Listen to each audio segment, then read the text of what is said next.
Under the support of the enormous power, the axe was like a bolt of lightning, traversing a distance of several hundred feet in an instant, chopping towards the golden-robed old royal court wizard on the carriage.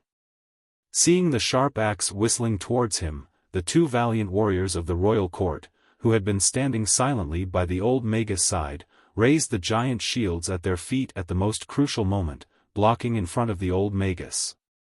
The tip of the axe violently collided with the giant metal shield, producing a loud and clear clang. The grassland soldiers beside the chariot were so shocked that they covered their ears and knelt on the ground. The gorgeous carriage only shook slightly before returning to normal. In the carriage, the old magus who was sitting on the metal plate was still expressionless. He hurriedly chanted incantations and the wrinkles on his face deepened. The chi of heaven and earth around him entered the metal plate with his incantation and then followed the talisman patterns that were as complicated as star lines into the ground of the grassland. It was then released by another metal plate that the royal court had buried in the ground in front of them, causing the grassland above to become softer and softer. The desolate man's last hope of escaping was dashed. They raised their heavy long knives and desperately tried to break out of the encirclement in the soft mud. There were people who were hit by dozens of arrows and fell down like thorns. The grassland cavalrymen who were shooting arrows around them whistled more and more sharply. Their ferocious faces were filled with the joy of revenge. The wet grass, the bloody mud, and the galloping horses formed a cruel and desperate picture. The grassland suddenly became quiet and spacious. The cruel shooting of arrows was still going on, but other than the buzzing of strings and the sound of arrows piercing through the air, as well as the sharp whistles of the grassland cavalrymen, no other sound could be heard. The desolate man somehow stopped and buried their bodies in the grass as low as possible. They silently defended and no longer tried to break out of the encirclement. Then even the buzzing of strings, the whistling of arrows, and the sharp whistles of the grassland cavalrymen all disappeared. The battlefield that was supposed to be chaotic became extremely quiet. Quiet was actually a relative term. In fact, the reason why all the chaotic sounds disappeared was that the people on the battlefield could only hear one sound. It was the low vibrating sound of a heavy object piercing through the air at high speed. It was definitely not an arrow, but a flying sword used by the people of the Central Plains. It sounded more like a huge stone that was thrown down from the clouds by Haotian and was constantly accelerating. The desolate man soldiers who were buried in the grass raised their heads with difficulty and looked up at the sky. They had been mentally prepared to face death with equanimity. Their eyes had previously become extremely calm, but now they were suddenly filled with passion and admiration. The grassland cavalrymen who were wandering around the battlefield in the center of the grassland felt a wave of fear in their hearts. They subconsciously slowed down the speed of drawing their bows and looked up in shock. Everyone on both sides of the battle raised their heads. They looked at the place where the horrifying vibrating sound came from. The clouds blocked the sunlight and cast a shadow. In the shadow under the clouds, a man fell from the sky. He streaked across the sky, his body covered in blood-like flames.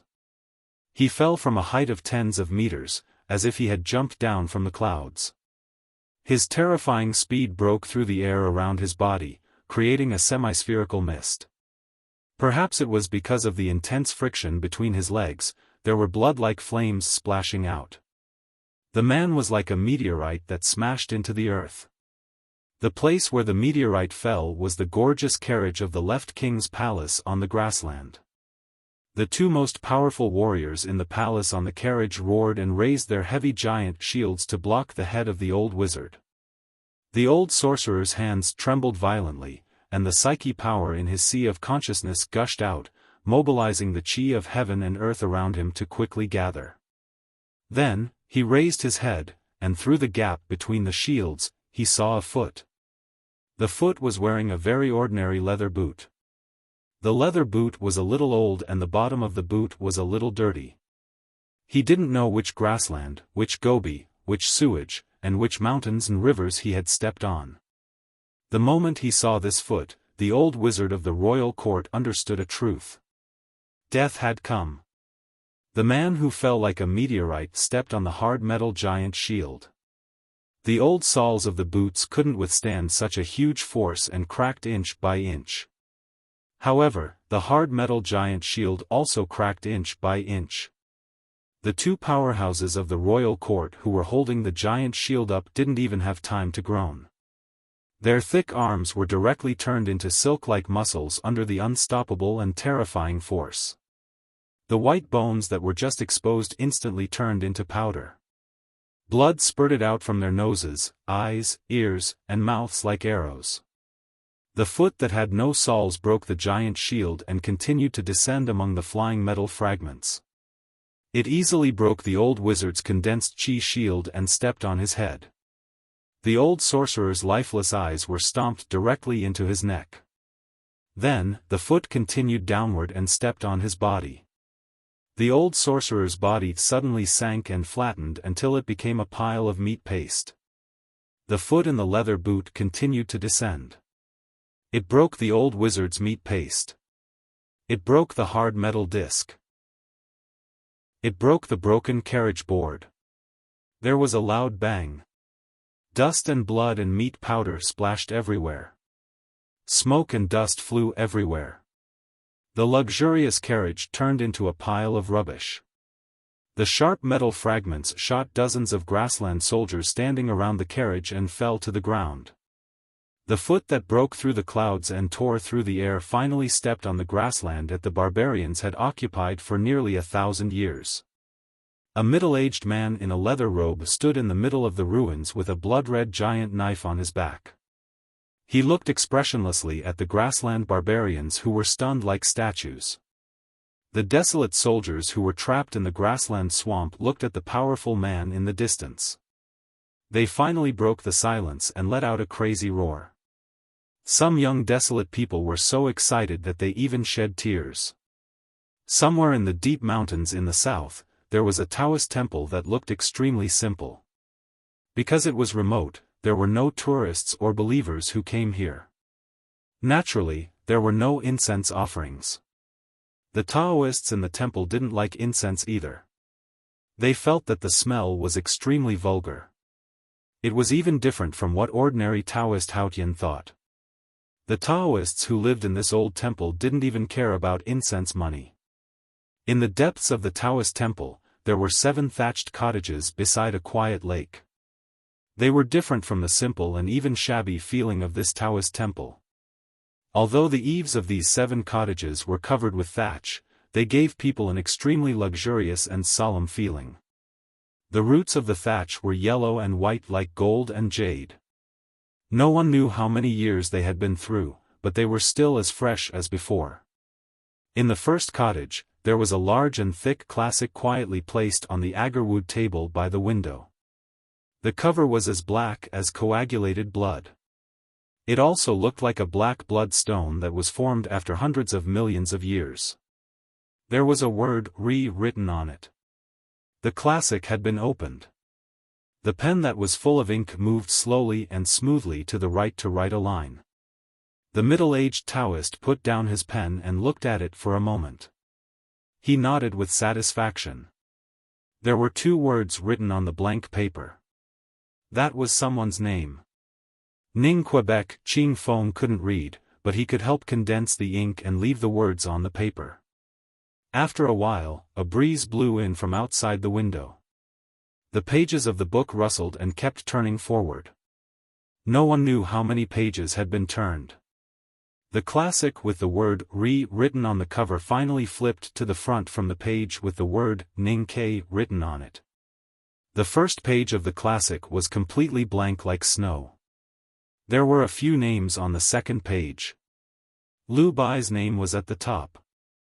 Not far away, one could vaguely see the word June. There was a person's name on the paper that was different from all the other names. It was extremely lonely and yet extremely powerful. It was as if he was not willing to stand together with the powerful people of the Central Plains who were famous and powerful. Because he was the world wayfarer of the devil's doctrine. He was the strongest person in the northern wilderness. His name was Tang. When I was designing the knight, I told many people that I wanted to write what I thought was cool. Today's foot is what I thought was cool. It's really easy to feel good writing like this. I hope you can feel good too. It's past midnight. Call for recommendation votes. As for the monthly votes, sigh, I will definitely open the chapter tomorrow. When that time comes, everyone will be happy. Just try your best to vote for me when the votes are doubled tomorrow. Good night. To be continued. If you like this work, you are welcome to vote for recommendation votes and monthly votes. Your support is my biggest motivation. Chapter 185. The middle-aged Taoist closed the classics and walked out of the hut slowly with his hands behind his back. He looked at his companion and said, I didn't expect so many people of the younger generation to be on the hand scroll. The Taoist asked in confusion, who's on the hand scroll today? Ning Quebec, this name sounds familiar. Is he the scholar of the academy who defeated Longqing? Yes. Although he hasn't entered the see-through state, he has already comprehended Tao and is qualified to be on the hand scroll. The Taoist was slightly stunned and then praised, the headmaster of the academy is really great. Yes. The first Taoist shook his head and said with mixed emotions, although the headmaster of the academy wasn't in Chang, and when he entered the second floor of the academy, he is his student after all. He started to learn talisman Taoism at such a young age. I believe his name will appear on the first few pages of the hand scroll in 10 years. After that, the Taoist said goodbye to his companions and walked along the edge of the quiet lake in front of the thatched cottage. Along the way, he was accompanied by the scenery of the lake, the mountains, and the forest. It didn't take long for him to walk out of the Taoist temple. Facing the cool breeze that blew from the cliff, the Taoist narrowed his eyes and looked at the faintly visible mountain in the distance, as well as the majestic Taoist temples in the mountain. He smiled, and his smile was full of serenity. The simple and old Taoist temple behind him was quiet, as if it was also quietly watching the prosperity and nobility of the world over there. There was an old horizontal board on the Taoist temple, which had been left countless traces by wind and rain. The board said, Jishou. Hundreds of kilometers to the east was the Sea of Storms. After the terrifying hurricane of the 4 seasons came ashore, it passed through the obstruction of the hills and rivers and turned into a light breeze. It was moist and cool, but it did not have any destructive power. Therefore, the summer here was not as stuffy as it was in Chang'an. This country was not large and was not prosperous because of the lack of commercial development. There were not many idlers except for those devout believers who kowtowed and walked around the mountains to worship heaven. However, the dangerous hurricanes turned into light breezes and drizzles here. The mountains were beautiful but not high, the water was gentle but not turbulent, there were fertile plains and forests filled with deers. It was really a place favored by Haotian. Because of the beautiful hills in the west, it was named West Hill. The mountain that could be seen from the Jishou Abbey was called Peach Mountain. Although the peach blossoms on the mountain had been cut down by someone many years ago, thanks to Haotian's favor, the soil was fertile, and the peach blossoms had been in full bloom from early spring to late summer. The peach blossoms planted on the mountain had been in full bloom from early spring to late summer, lush and dazzling.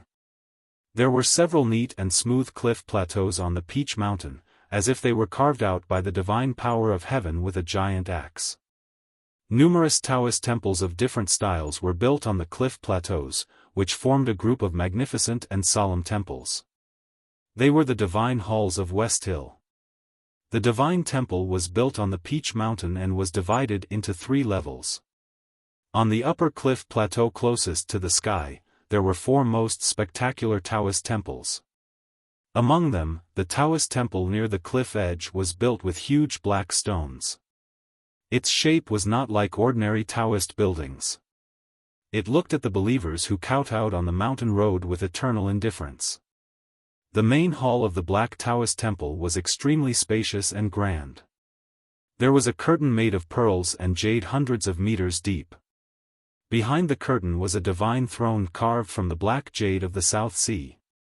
One of the three divine priests of the Haotian divine sect, the great divine priest of judgment, usually sat under this divine throne to listen to the reports of his subordinate priests and deal with the affairs of Haotian Taoism. The great divine priest of judgment wore a red divine robe. Today, he did not order his subordinates to lift the bead curtain. Instead, he looked at the curtain expressionlessly, as if he wanted to see all the pearls and jade on it turn into powder. As one of the three divine priests of the West Hill Divine Palace, the great divine priest of judgment was in charge of judgment. He was in charge of the most terrible and violent organization in Haotian Taoism. He had the most powerful cultivators in Haotian Taoism. On the surface, he was the most powerful and had the most terrible reputation in the world. For countless years, many heretics had been secretly arrested because of his words, and many remnants of the devil's doctrine had become ghosts in the fire because of his little finger. In the eyes of hundreds of millions of people in the world, the Haotian hierarch of the West Hill Divine Palace might not be as terrible as this great divine priest of judgment in a red divine robe. There had even been a rumor that the reason why the great divine priest of judgment did not use the main color of the judicial department was that his robe was bright red instead of pure black, because it was stained with the blood of all his enemies. Such a great divine priest, who was at the peak of the human world and possessed supreme and terrifying authority, when his face was expressionless and his eyes were indifferent, not to mention the bead curtain in front of him would be scared into powder. Even those great sword masters who held swords and walked in the human world without fear of the royal power would be scared to the point that their hearts would break. However, today, the bead curtain in front of the great divine priest of judgment was not broken. The person on the other side of the bead curtain was not scared to kneel on the ground, but still stood calmly. The bead curtain covered the body and face of the person outside the curtain. Only a pair of shoes at the bottom could be seen. The shoes were dark red like blood, embroidered with a few small fish, and the extremely fluffy red skirt hanging down to the knees. It was obviously a woman. The great divine priest of judgment looked away from the corner of the red skirt and slowly raised his head. He asked expressionlessly, "Why hasn't Long Qing come back yet?" The woman outside the curtain replied, "Why hasn't that coward Long Qing come back? How would I know? I have never been in charge of human affairs since I took charge of the judicial department. Why do you ask me, uncle?" The crisp voice sounded clearer through the bead curtain. She should be young and still a young girl. The great divine priest of judgment slightly lowered his eyes and said, "Ning Kei's name appeared on the hand scroll." The girl outside the curtain was silent for a moment and then said with slight sarcasm, "Ning Kei is Long Qing's opponent. If he can't even kill such a little reptile in the no-doubt state, do you still expect me to do it? I will take it as an insult." The light in the eyes of the great divine priest of judgment suddenly shone and then quickly disappeared. He said without emotion, "Long Qing was defeated by this person. Of course, he has to win personally to restore his Taoist heart. But I must remind you that although this person is still in the no-doubt state and is just an inconspicuous reptile in your eyes, he has entered the second floor of the academy and become a student of the headmaster of academy. Even if you pay attention to him in advance, it is not an insult. Learning talisman Taoism from Uncle Yen Sei does not necessarily mean that he can become the second Uncle Yen Sei. I think at least now he is not qualified to be worthy of my attention." The girl in red outside the curtain proudly said, "Uncle, you should be very clear that my goal has always been Jun Mo. Others are not qualified to distract me. Jun Mo, the second disciple of the academy." The great divine priest of judgment softly sighed with a trace of sarcasm on his old face. No one knew whether he was mocking the girl outside the curtain or other ignorant people. "A few years ago, the hierarch lord took you back to the ceremony. You had the opportunity to see the hand scroll. After you saw the name of Jun Mo, you have been unable to calm down. Because you can't imagine how there can be such a cultivation genius in the world that far surpasses you, so you always want to surpass this enemy you have never met. The great divine priest of judgment looked at the girl in red outside the curtain and said indifferently, "You said that others are not qualified to distract you, but have you ever thought about this? Even I and your brother dare not say that they will win Jun Mo. What qualifications do you have to be his opponent? How can you exist in the eyes of the incomparably proud second brother of the academy?" As the voice fell, a gust of wind blew from somewhere in the Peach Mountain, passing through the empty and magnificent hall. The bead curtain in the depths of the hall gently swayed and made a crisp sound. Outside the swaying bead curtain, the lace on the girl's red dress could be vaguely seen rising in the wind. The most powerful priest under his command was angry because of being despised, but the great divine priest of judgment seemed not to notice it. He continued expressionlessly, "Recently, the situation in the wilderness seems to be a bit unstable. The desolate men continue to move south. I don't know where they will step in the end. The hierarch lord is worried that the remnants of the devil's doctrine will take advantage of the situation to rise again. The sign on the tomes of arcane is about to be issued.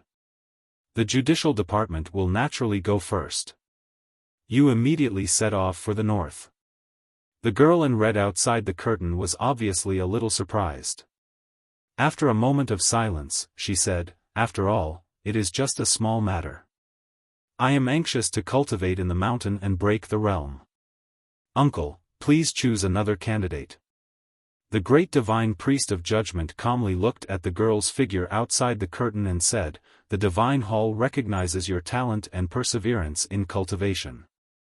So when you deliberately angered Chen Pippi to leave the West Hill and your brother wanted to kill you with his sword, the hierarch lord and I saved you at all costs.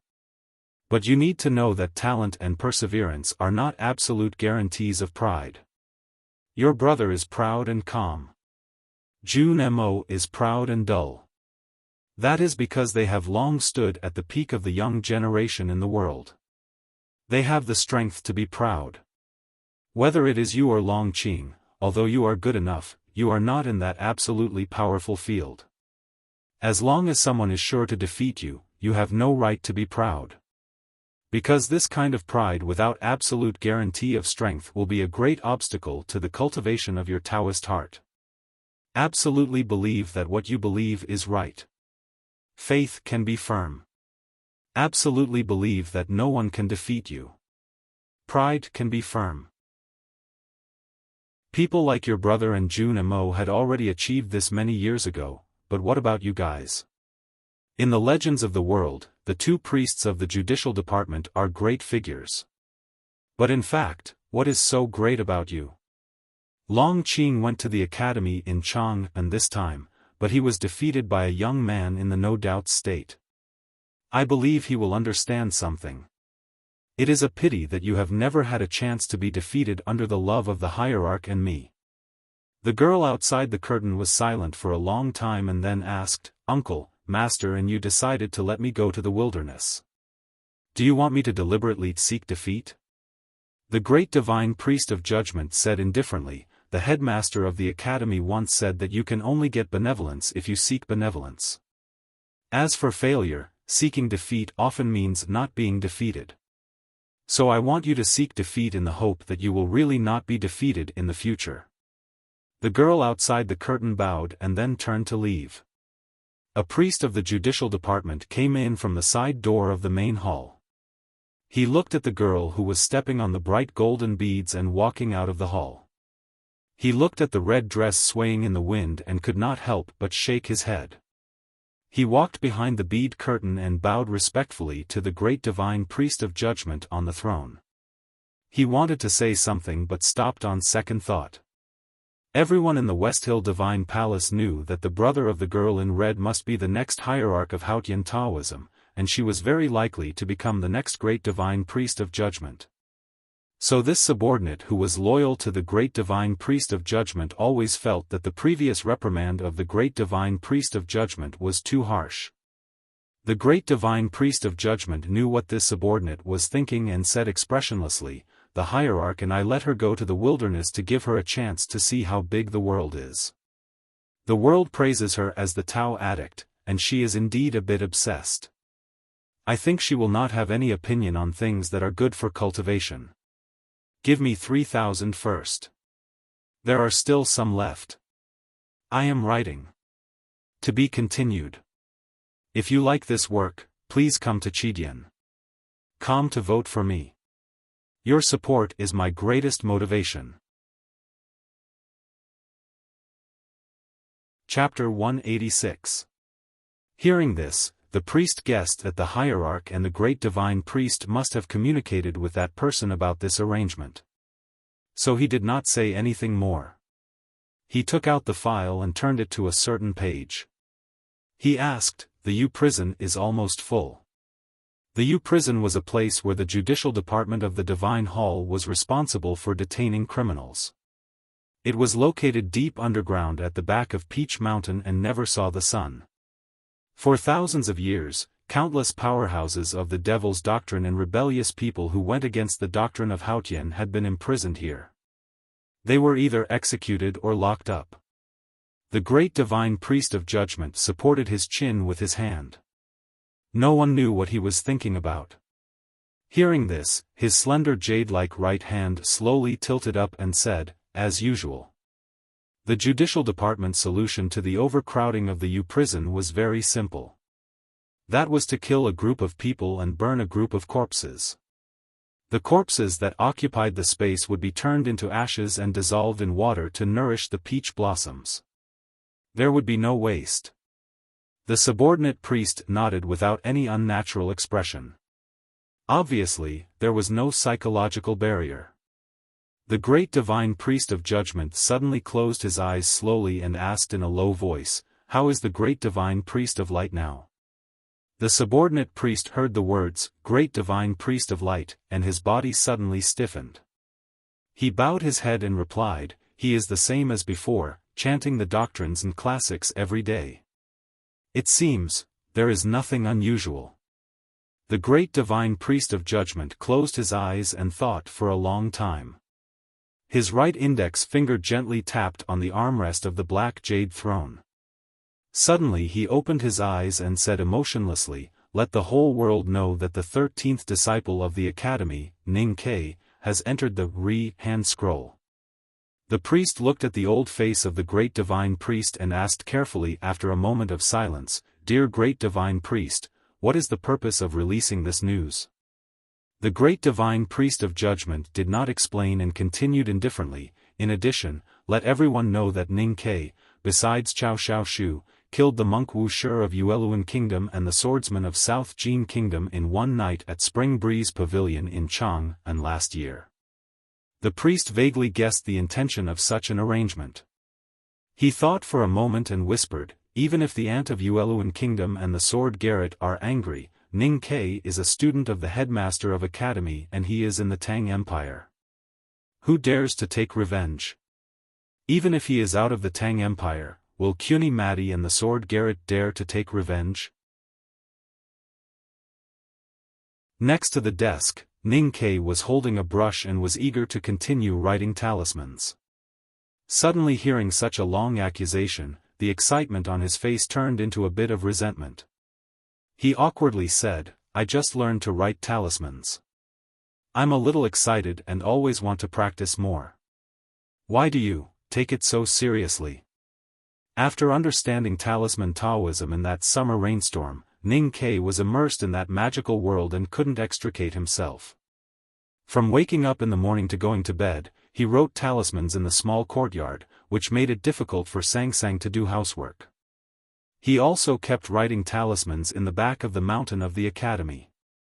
The senior brothers and sisters who were cultivating in seclusion now had to worry about the flying swords, arrows, and needles.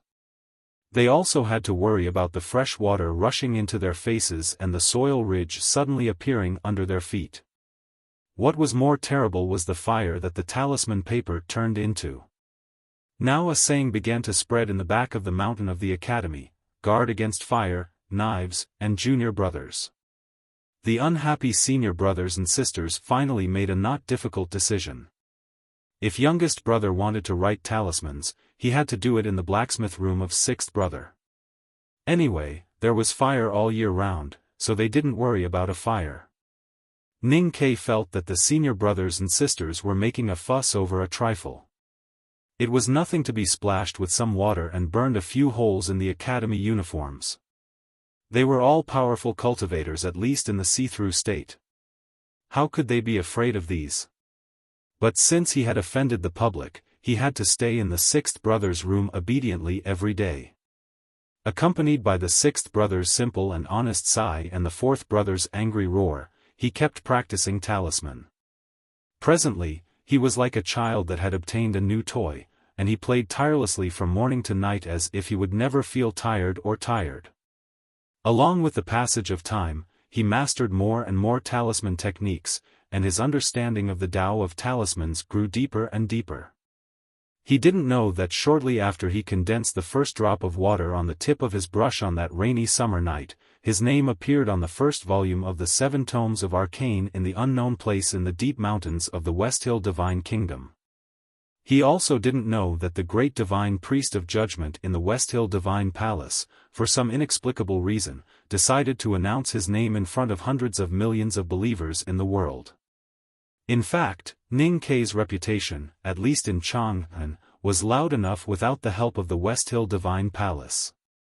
The back mountain of the academy was hidden in the fog. Ordinary people didn't know the details, but His Majesty's appreciation and love for him shocked many people. Moreover, the fight between Grand Secretary Wang and old Chancellor Jin had lasted for decades. In the 14th year of Tianqi era, it finally developed to a white-hot level because of several calligraphy sections. Between the two mansions, from the masters to the lowest servants, there would be a fight every few days. Indirectly, his deeds began to spread in the streets and alleys of Chang'an. Last year by the lake, a golden boy and a jade girl snuggled up to each other in the wind. I don't know how many people envied them. Miss Gao looked over there and almost cried. But now? Xia Qingyun clearly knew that Jin Wuxia was the most suitable candidate for a wife, but he couldn't overcome the difficulty of face. He returned to the South Jin Kingdom with a gloomy face and continued to be a young master of an aristocratic family and a minister in the future, leaving Jin Wuxia alone in Chang'an. Tut tut. Young master, why do I feel that you are a little envious and jealous? Why should I be envious? I told you last year outside the princess mansion that I don't understand love, but I know that people who play with love, especially young people, are all idiots. But there are always men and women in the world. Men and women should do the things between men and women, but never misunderstand it as love. What is the thing between men and women? Well, most people who come to the House of Red Sleeves do it. Ning Ke and Sang Sang got off the carriage and walked to the House of Red Sleeves while chatting. They often came to the House of Red Sleeves and were very familiar with the place. They naturally passed through the side door, went around to the side of the building and entered the main hall. He deliberately chose to come in the morning because there was no business in the House of Red Sleeves at this time. However, he did not expect that when he entered the main hall, the girls who were supposed to be wearing ordinary home clothes, wandering around while yawning, and then seeing him, their eyes would light up, rush over to pinch his cheeks, and take him to the backyard to play, seemed to have changed into a different group of people. He saw that the girls were dressed very formally, wearing expensive clothes that were only worn on important occasions. They were divided into 2 lines in the hall and looked at him with a smile but a bit reserved, as if they had specially come to welcome him. When they saw Ning Ke coming out from the side door with Sang Sang, they bowed very neatly and said in a clear voice, "Greetings, Mr. Ning." Looking at this scene and hearing the clear voice, Ning Ke couldn't help but be dumbfounded. He looked at Dewdrop who stood at the front of the line and asked, "Sister Dewdrop, what are you doing?" These days, Dewdrop had earned a lot of money by selling chicken soup stickers and rubbings of the Yen family. She often wanted to exchange money with Sang Sang, but she was not as friendly as other girls. She greeted him with a smile, held his arm and led him inside, and explained softly, "Now your identity and status are different. Who would dare to tease you like before?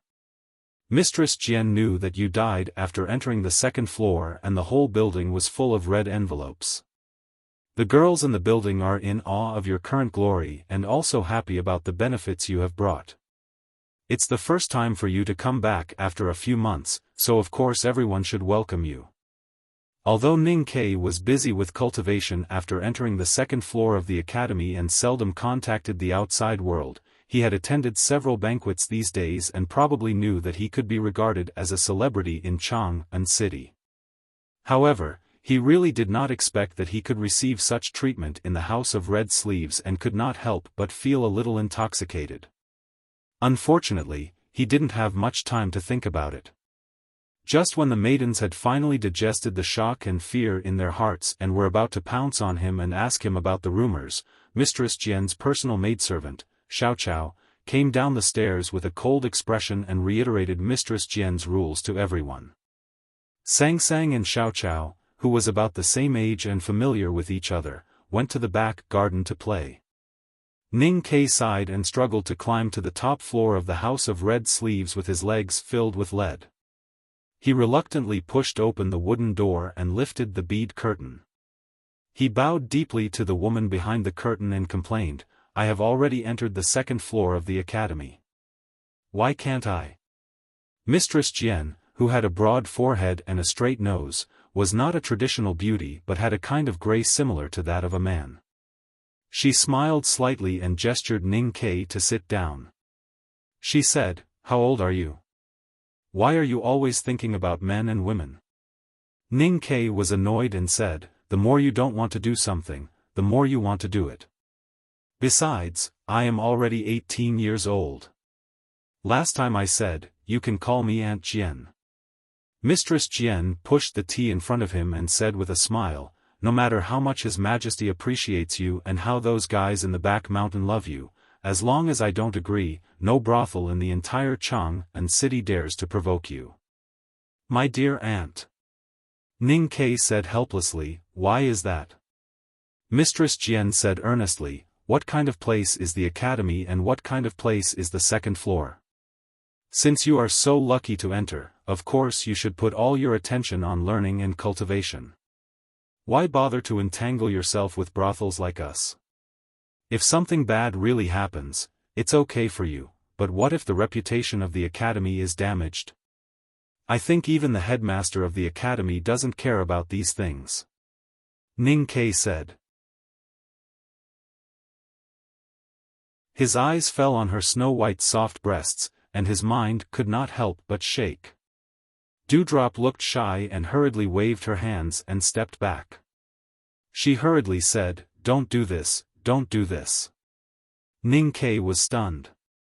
He thought that although they had never been intimate, they had hugged, pinched, and touched many times. Why did Sister Zhu have such a big reaction today? He felt like he was a pervert who was approaching her step by step. Suddenly, his eyes brightened. He thought that this was probably the legendary situational acting. It was very interesting to try to resist. "I forced you to step back, and you retreated behind the curtain with shame. Then the red candles would make waves," he laughed and said, "My good sister, no one can hear you even if you shout yourself hoarse." Dewdrop's face turned slightly pale. She repeatedly pushed him away and said sadly, "My good brother, I really can't." Ning Kai found something wrong and asked confusedly, "Why not?" "Mistress Jian has said it, we agreed last time to come secretly and ignore her." "But, your master spent the night here last night." "Master?" Master Yen Sei. Dewdrop was extremely ashamed. She held the silk scarf and looked at him timidly. She said, "Although I work in the brothel, there are still some things that I can't do. If it is spread out that I serve my master and then serve my disciple, how can I be a man?" In today's world, the relationship between master and disciple was even more powerful than that between father and son. Dewdrop was the most popular girl in Chang'an City. She was extremely picky when she received guests. Most of the time, she made tea, surrounded some light food, and seduced others to earn money. There were only a few guests who could really enter her tent in the past 2 years. How could she serve the master and disciple? Ning Ke was stunned for a long time. Then he said angrily, "Master can touch, but can't a student touch?" Ning Ke was not lustful. He was just in the prime of his youth at the age of 18. His body was burning hot. He had never been in contact with a woman in his previous lives, not to mention that he yearned for sex when he was full and warm. Now he had countless silver notes under his bed and was enjoying a good time in the cultivation world. Of course, he would be particularly curious and yearning for the affairs between men and women in his spare time. When he returned to the old brush pen shop at night, he lay on the bed. The stuffy summer night in Chang'an City and the heat in his body attacked him from both inside and outside, making him toss and turn and unable to fall asleep. On the contrary, the hot summer in Chang'an City was the most comfortable season for Sang Sang, who was born with a weak constitution. She had already fallen into a deep sleep at the head of the bed. The little handmaiden was sleeping very soundly. She turned over in her sleep, bent her right leg, and heavily hit the lower part of Ning Ke's abdomen. Ning Ke was suddenly hit hard and groaned in pain. His body bent like a cooked shrimp and his face turned pale. After a while, the pain gradually subsided. He angrily glared at Sang Sang, who was still sleeping soundly, and reached out to pull her leg down. When his fingers touched Sang Sang's small foot, he suddenly felt a very comfortable coldness. It was very good to touch. It was like the smooth and cool ice fish in the wine cup at the Grand Secretary's mansion a few days ago. It felt really comfortable to hold such a small foot in his hand on such a hot summer night. Ning Ke was a little reluctant to let go of it. He held it in his hand and gently touched it. With the starlight coming through the window, he saw that the small foot in his hand was as white as jade and as beautiful as a lotus carved from ice jade. Ning Ke held the cold foot and frowned slightly. No one knew what was going on in his mind. Sang Sang probably felt a little itchy when his fingers touched the sole of the foot.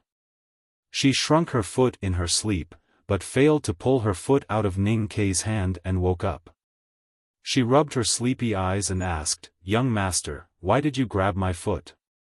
Ning Ke was shocked and felt that he had suddenly become a poor boy who was beaten by many women outside the women's bathhouse with washing boards.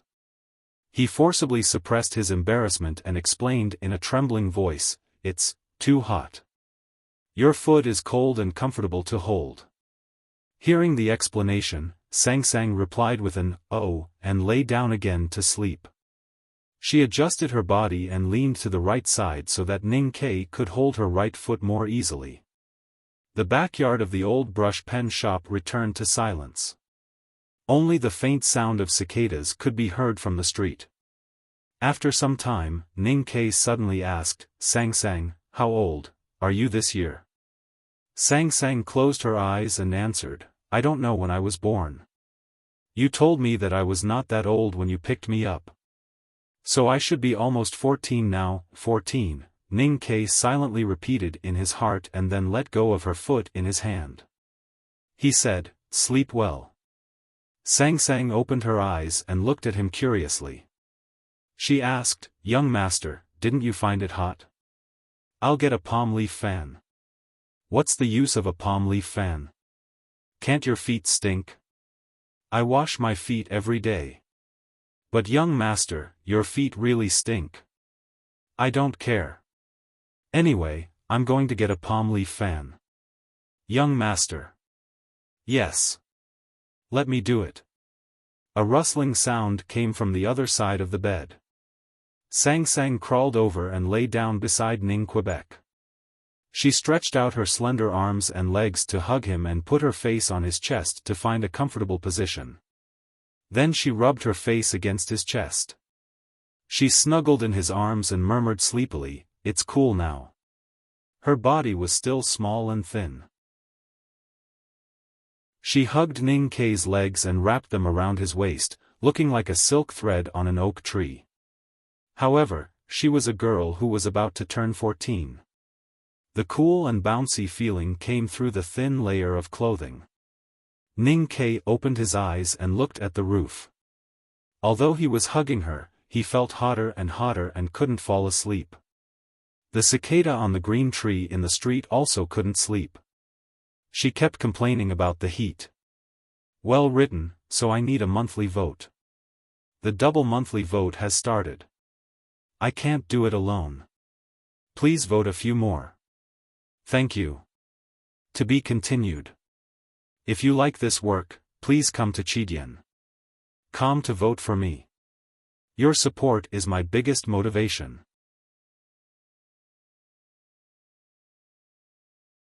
Chapter 187. The next day, Sang went to the House of Red Sleeves again. She called Xiao downstairs and walked to a secluded place in the back garden. She looked at Xiao and wanted to say something but stopped on second thought. Her slender fingers kept twisting the hem of her clothes and she looked extremely nervous. Why are you so mysterious? Xiao looked at her and asked, what happened? Sang hesitated for a long time and said in a low voice, last night, young master suddenly asked me how old I am. Xiao rubbed her head in confusion and asked, and then? Nothing. Sang shook her head and thought for a long time with her brows furrowed. Then she continued, I always feel that young master is a little strange now. A few days ago, he often said that I have no emotional appeal. Xiao gasped and stared at Sang's dark face and skinny body with her round eyes. She said in disbelief, you're so dark and skinny, and you're so young. How could he not let you go? What a beast. At the back of the mountain of the academy, Ning Ke pushed open the fence and walked into the small courtyard, listening to the roar of the waterfall falling into the clear pond. He vigilantly waved away the big white goose and looked at second brother who came out. He could not help but frown. He thought that Mistress Jian called second brother like that yesterday. Did he really do something worse than a beast to Mistress Jian? Second brother handed several books to him and said, I found some old books on engraving talismans for weapons and armors in the cliff cave the other day. Thinking that you have been keen on engraving talismans on weapons recently, I asked you to come and have a look. Ning Ke took the books to express his gratitude but did not leave immediately. He looked at second brother's face and wanted to say something but stopped on second thought. After a long time of hesitation, he could not help but tentatively ask, second brother, has anyone ever called you Little Momo? Second senior brother, who was serious, upright, and very particular about manners, could not be associated with a name like Little Momo no matter how one imagined it. When Ning Ke plucked up the courage to say it, he was ready to be beaten by second brother with the academy's rules. However, he did not expect that second brother was not angry when he heard the words, Little Momo. Instead, his body suddenly stiffened and he looked a little dazed, as if he was recalling something. After a long time, second brother stared into his eyes and asked in a deep voice, have you seen Aunt Jian? Looking at second brother's expression, it was obvious that he was acquainted with Mistress Jian. Ning Ke cheered in his heart and thought to himself, will I really dig out the truth hidden behind the dark history of the academy? Don't think too much. The second brother frowned and said, Aunt Jian used to be familiar with youngest uncle. She is his elder. Ning Ke was slightly stunned. He did not expect that the truth did not match with the answers he had guessed. This was the second time he had heard of youngest uncle in the back of the mountain of the academy. Whether it was Chun Pippi before or second brother at this time, they all looked extremely serious and respectful when they mentioned youngest uncle. It could be imagined how powerful the person who could make second brother and Chun Pippi, who were such proud geniuses, admire him from the bottom of their hearts. Ning Ke really wanted to know how amazing the youngest uncle, whom he had never met before, was. Senior brother, what kind of person is junior martial uncle? Little martial uncle, is a very amazing person. More powerful than the headmaster? That's a different kind of greatness. Where is junior martial uncle now? He's dead. The story of youngest uncle might not have a good ending, so second brother did not tell Ning Kai too much about the past except for a few simple words of introduction. Ning Kai naturally felt a little regretful, but he could not hold second brother's thigh and say, "Tell me, tell me, tell me," like Sang Sang, who pestered him to tell stories when he was a child. Leaving the small courtyard, Ning Kai walked to the middle of the cliff yard along the opposite direction of the waterfall. When he came to a green tree, Ning Kai felt a little hot and dry. He took out a very small fu paper from his sleeve, clapped his hands gently, and then turned it up. The fu paper could not be seen in his palms, only half a handful of water could be seen. He used the clear water in his hand to wash his face. Facing the cool breeze beside the tree, his slightly wet cheeks felt refreshed. He sighed in satisfaction, then helplessly sighed again. He shook his head and muttered to himself, "Handsome is handsome. It's more than enough to be a magician to amuse women. However, if it's used for fighting, it doesn't seem to be of much use." As a divine talisman master, Master Yen Sei certainly had a good insight. Ning Kai's potential or aptitude in talisman Taoism was really rare in the world. These days, he was immersed in the world of Fu characters, and the speed of his progress was amazing. He just began to understand Tao on that rainy night, and now he had mastered more than 200 effective Fu characters. Unfortunately, the casting speed of talisman Taoism was too slow, and it was too difficult to rely on it to fight. What's more, Ning Kai's own cultivation state was too low, and he was still wandering in the no-doubt state. If he relied on throwing fu paper to fight the enemy, his body might be cut into hundreds of pieces by flying swords. The fu paper in his hands was just the beginning. He even carefully evaluated that if he fought with talisman Taoism, it was not as solid as carrying the 3 knives on his back. What Master Yen Sei had said unintentionally, he had always remembered it very clearly. In the real-time battle, a talisman master must rely on infinitive fu to faintly suppress a cultivator in the same state. However, only a divine talisman master could draw infinitive fu. 10 years later, a divine talisman master. What should he do if he met an enemy within 10 years? Although after entering the see-through state, talisman Taoism would definitely play a more powerful role in the battle, it could only play an auxiliary role after all. Ning Kai had been fighting all his life, fighting to survive, fighting to wash the blood on his hands. So now he was living a good life in the academy in Chang'an every day, but he still did not forget to be vigilant in times of peace. The hard days had shaped his blues nature under the hip-hop appearance. Countless tests at the critical moment of life and death made him accustomed to always guarding against the arrows shooting from the back and the possible dangers in the future. If Xia Ho is standing on the other side of the tree now, what can you do? Ning Kai looked at the big green tree and asked himself very seriously. Then he fell into a long silence, thinking about the combination of talisman Taoism and martial arts, looking for a way to strengthen his own combat power. After a long time, he finally stopped thinking and walked up along the flat stone path on the right side of the big green tree. Following the steam and the smell of the stove, he walked into the iron-making room of sixth brother. After entering the room today, he did not immediately lift the heavy iron hammer to help sixth brother. Instead, he walked to a dark corner, came to fourth brother, bowed down and said a few words. Fourth senior brother frowned slightly and nodded. He stood up and led him out of the house. Behind the house was the clear stream. Fat and colorful koi were swimming slowly in the water, almost motionless, as if they were jade fish statues frozen in the stream. The sky in the academy was sunny, and the fish in the academy were happy. Although they had to be on guard against the sudden attack of those birds, at least they did not have to work hard to look for food. Every day at a fixed time, a big white goose would come to feed them.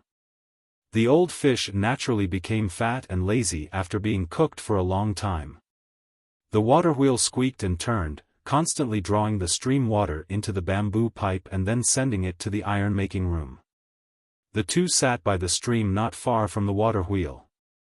The bamboo forest blocked the sun above their heads, and it was cool all around them. Fourth brother took out a pile of fine carving knives, ruler lines and pigments from the bag, picked up a round stone from the stream, and began to carve on it with a carving knife.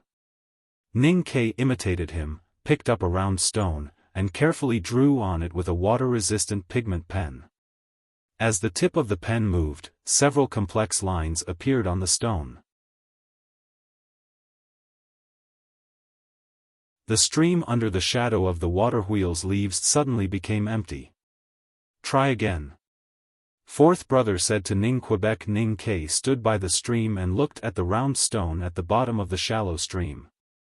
He looked at the indistinct lines on the stone and took a deep breath. His eyes slightly drooped and his hands that were exposed outside his sleeves formed a bridge. The psyche power in his sense of perception integrated into the breath of heaven and earth around him, and he could clearly feel the round stone in the stream. The shallow stream suddenly rippled slightly, and there seemed to be a very thin airflow splashing around the round stone at the bottom of the stream, disturbing the water grass gently swaying. Then the round stone slightly trembled, as if it was going to walk. Let's rush to update one chapter first. There is still one more chapter. Today I was outside making the cart, and my fingers are cold. I am not in good spirits, so I write slowly and roughly. There are probably many chapters that haven't been revised. I will fix them together after I finish this period. To be continued. If you like this work, please come to Chidian.com to vote for me. Your support is my greatest motivation.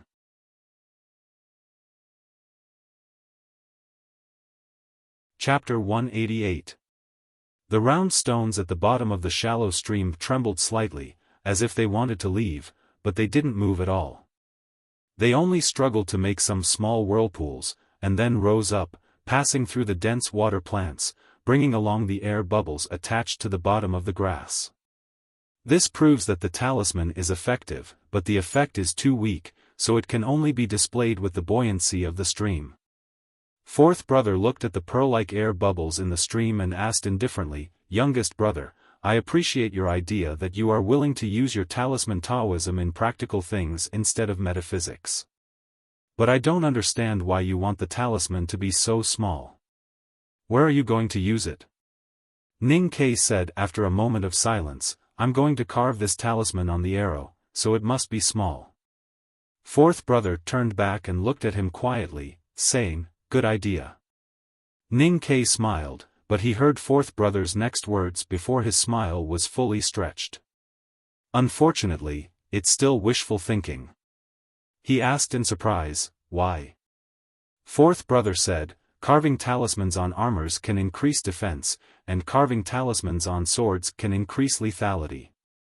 Has no one ever thought of carving talismans on arrows? Since ancient times, countless people have had this idea, but they all failed." Ning Kai frowned and asked, "Why did they fail?" "There are thousands of reasons, but there is only one real explanation. Because all the attempts to carve talismans on arrows have failed. So at least until today, this is a good idea destined to fail. Failure is the mother of success." Youngest brother's words are very reasonable, but don't forget that many mothers gave birth to children who were also failures. It doesn't matter if I try again, does it? Then you have to redesign the talisman lines. Now your talisman can only be carved on the beam of the Daming Palace. Even if you have the ability to turn the beam of the Daming Palace into an arrow, where can you find such a thick bowstring? Fourth brother, I just found out that you are very mean today.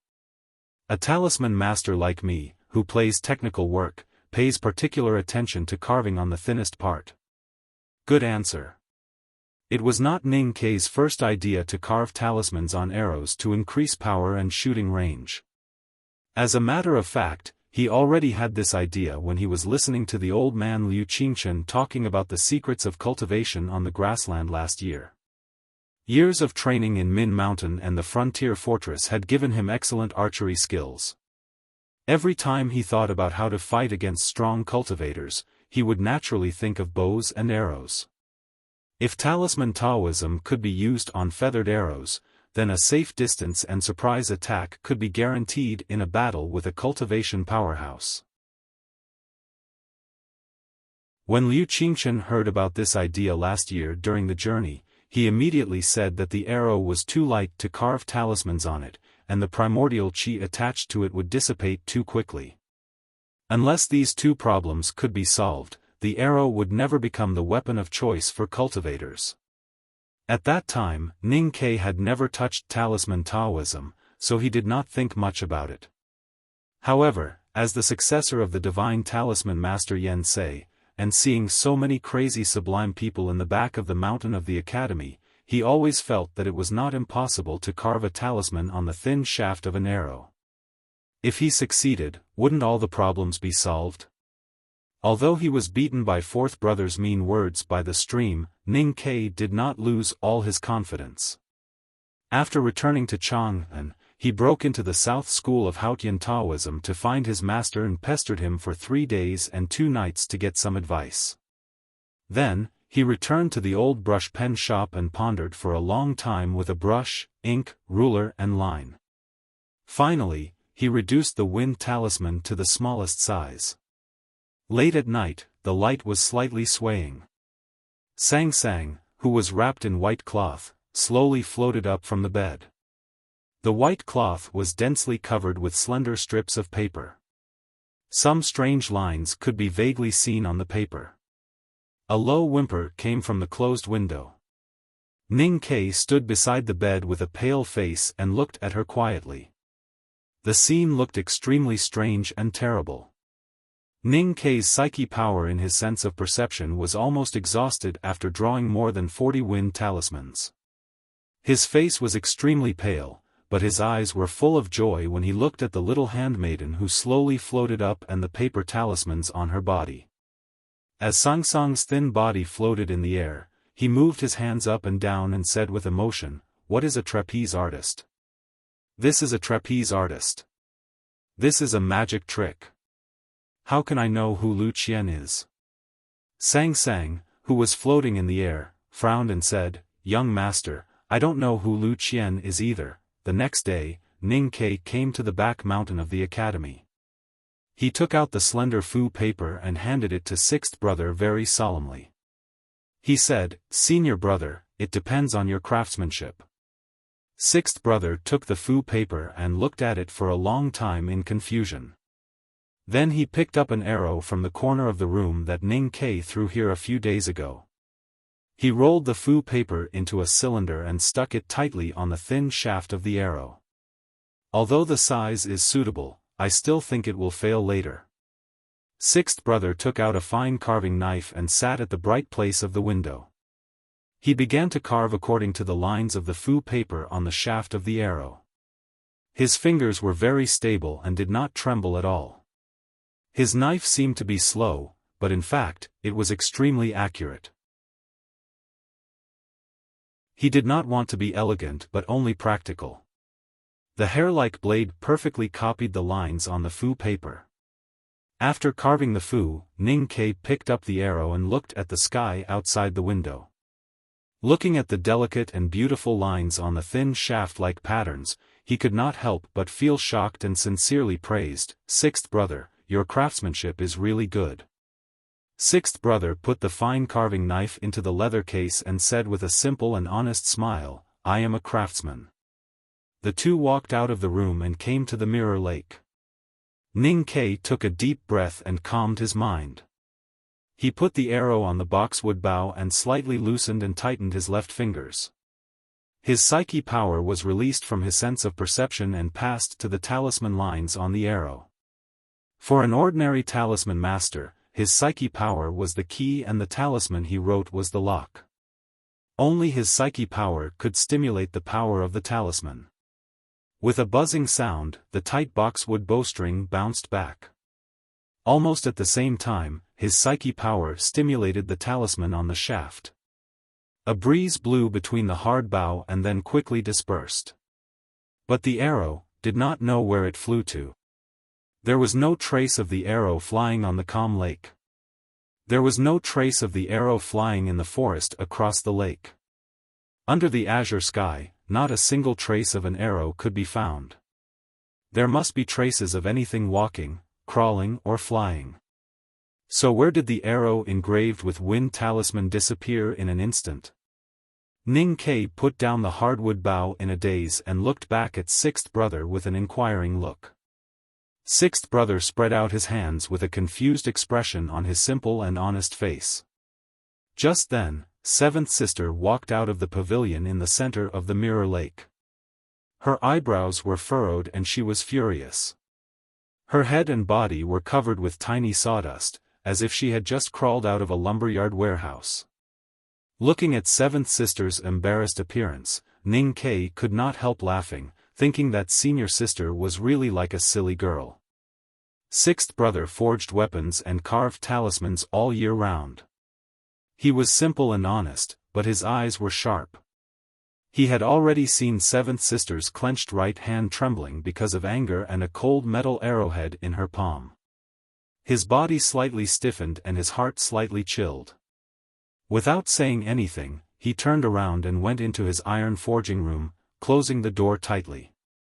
Ning Kai still did not know what had happened.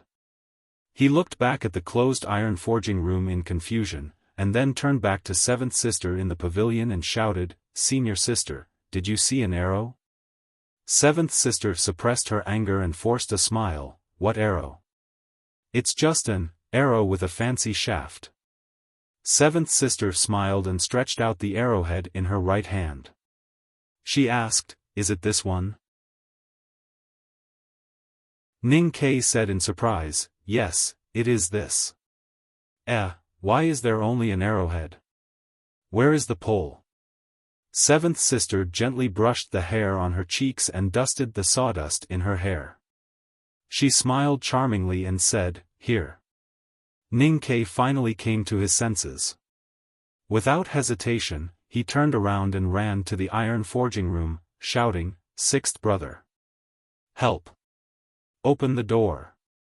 Before he reached the iron forging room, Ning Kai stopped running with a muffled sound. He struggled to turn his head to look behind him. His face was pale and he almost cried. There were more than a dozen embroidery needles on his buttocks, each needle piercing into his flesh.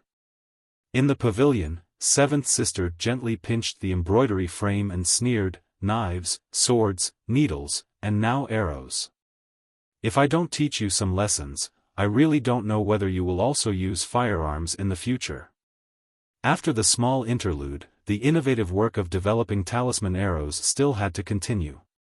And because of the noise by the lake, there were two more onlookers. Chen Pippi had just sent food to the chess addict and had nothing to do for the time being. Seventh sister, on the other hand, had to guard against the sawdust rain in the pavilion in the middle of the lake. It was really difficult for her to concentrate on embroidery, so she simply came over to watch. Even if talismans can be carved on the shaft, the power of wind talisman plus flux energy is not something that the shaft itself can bear. Seventh sister held a pot lid and patted the remaining sawdust on her shoulder. She looked at Ning Kai and sixth brother who were concentrating on the experiment and said, "If we can't solve this problem, it's useless to try. Has anyone ever tried this before?" "Yes." "Have they succeeded?" "No." "Are those former divine talisman masters more talented than you, Ning Kai?" "Yes." "Have they succeeded?" "No." "So I don't know why you still insist on this idea." Chen Pippi held the fine iron pot used for delivering food and shook his head. He said, "You are purely wasting time and life." The two onlookers seemed to be giving ideas at the same time, but in fact, they had never given up any opportunity to strike Ning Kai's confidence. Ning Kai didn't care about it. He directly pulled the bow and arrow and said, "Get ready." The fourth experiment of the unprecedented new talisman arrow. Countdown starts. 3, 2, 1, shoot. Chen Pipi shouted loudly. When he shouted the word launch, he immediately raised the fine steel pot in his hand to cover his face. However, because his face was too fat and round, even though the steel pot was huge, a circle of flesh was still exposed. It looked extremely comical and ridiculous. Seventh sister was faster than him. When he shouted the word shoot, she had already raised the pot lid with both hands and desperately protected her beautiful face. Even Ning Ke, after shooting the talisman arrow, immediately jumped to the back of sixth brother and blocked any possible accidents with senior brother's strong body. The first 3 talisman arrows had caused extremely tragic consequences. The fish with white bellies on the surface of the lake and the black bird that had been blown into a bloody mess in the forest were the direct evidence of this tragedy. Sixth brother did not cover his face and carefully looked for the trace of the talisman arrow in the sky. As a weapon developer and manufacturer, he never lacked the spirit of adventure. After a while, he shook his head and said, "Done." Seventh sister carefully poked out half of her face from behind the pot lid and asked, "Senior brother, where is the arrow?" Sixth brother pointed to the dense forest on the other side of the lake and said, "It seems to be over there." Chen Pipi put down the fine iron pot and said with a laugh, "That's where the 2 senior brothers play the zither and flute." Seventh sister waved her hand and said, "It's okay. Once the 2 junior brothers start to play the zither and flute, they won't remember anything. Not to mention being drenched with sawdust, even if their butts are pierced by an arrow, they won't have any reaction." Hearing this, Ning Ke slightly trembled and said to sixth brother, "It seems that the material of the arrow shaft is really not good." Sixth brother took out the last talisman arrow from the quiver and asked, "Do you still want to try?" Chen Pipi shook his head and said, "It doesn't make any sense. If Ning Ke can successfully develop the talisman arrow, he can totally set up a sect. He doesn't need to learn the true meaning of talisman Taoism." "I know you are scolding me." Ning Ke shrugged and said, "But I still want to have a try." Looking at Chen Pipi and seventh sister nervously lifting the pot and the pot lid again, he smiled and shook his head, saying, "This time I will try on the spot, without covering my face." Taking off the arrowhead on the talisman arrow, Ning Ke released the psyche power in his sense of perception and directly stimulated the talisman on the arrow shaft. The beautiful and delicate talisman lines on the arrow shaft suddenly lit up, and the surrounding chi of heaven and earth quickly gathered together. A cool breeze was generated out of nowhere and kept twining around the slender arrow shaft. Ning Ke stared at the arrow shaft and used his psyche power to carefully perceive the direction and law of the flow of the wind. Suddenly, everyone could see with their naked eyes that the talisman lines on the thin and long arrow shaft sank deep into the arrow shaft for some unknown reason. The wood that made up the arrow shaft instantly tightened and then tore apart, splitting into extremely fine wood fibers. With a puff, smoke and dust rose by the lakeside and sawdust flew all over the sky. It caused a lot of coughs. Ning Ke brushed off the sawdust on his body and said, "Ordinary materials can't be used to make talisman arrows. We have to change them." "Change what?" "Use refined steel." Chen Pipi shook his head and said, "Refined steel can naturally resist the tearing force of the wind. But the problem is, how to shoot arrows made of refined steel. How can there be such a bowstring in the world? The bow can be made of iron, and the string can also be solved. The problem is that the refined steel arrow is so heavy that I can't shoot it even with my ability." Seventh sister asked, "Will the refined steel arrow be lighter after engraving the talisman?" Ning Ke shook his head and said, "Fourth brother and I have tried it a few days ago. Even if it's light, it's still limited." Sixth brother suddenly said, "I can use refined steel to make the hollow tube." Chen Pipi said, "In order to strengthen the strength of your perception of the talisman on the arrow shaft, I suggest you add some silver in it." Sixth brother nodded and said, "This is not difficult." Ning Ke's eyes gradually lit up. "First of all, thank you." Then please continue to recommend and vote for your monthly support. Finally, these plots are naturally to provide great help for Ning Kei's next volume. Whether you like it or not, please like it. Because I write this book with the idea of making the world happy. To be continued. If you like this work, please come to Chidian.com to vote for me. Your support is my biggest motivation.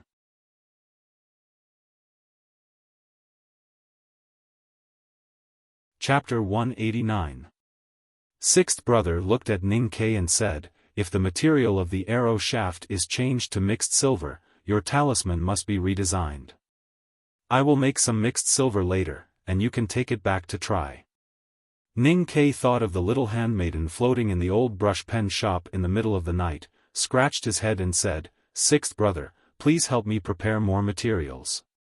The previous talisman was very light, and it seems that it should be heavier this time." Seventh sister threw the pot lid to Chen Pipi and clapped her hands. She looked at the two people in discussion and asked doubtfully, "Why don't you ask Master Yen Sei to carve talismans on the arrow shaft? Won't the talismans carved by divine talisman masters be better?"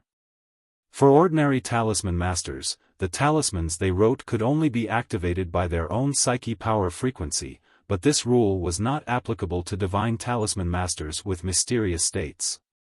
Divine talisman masters like Master Yen Sei were able to seal the chi of heaven and earth on the talisman paper.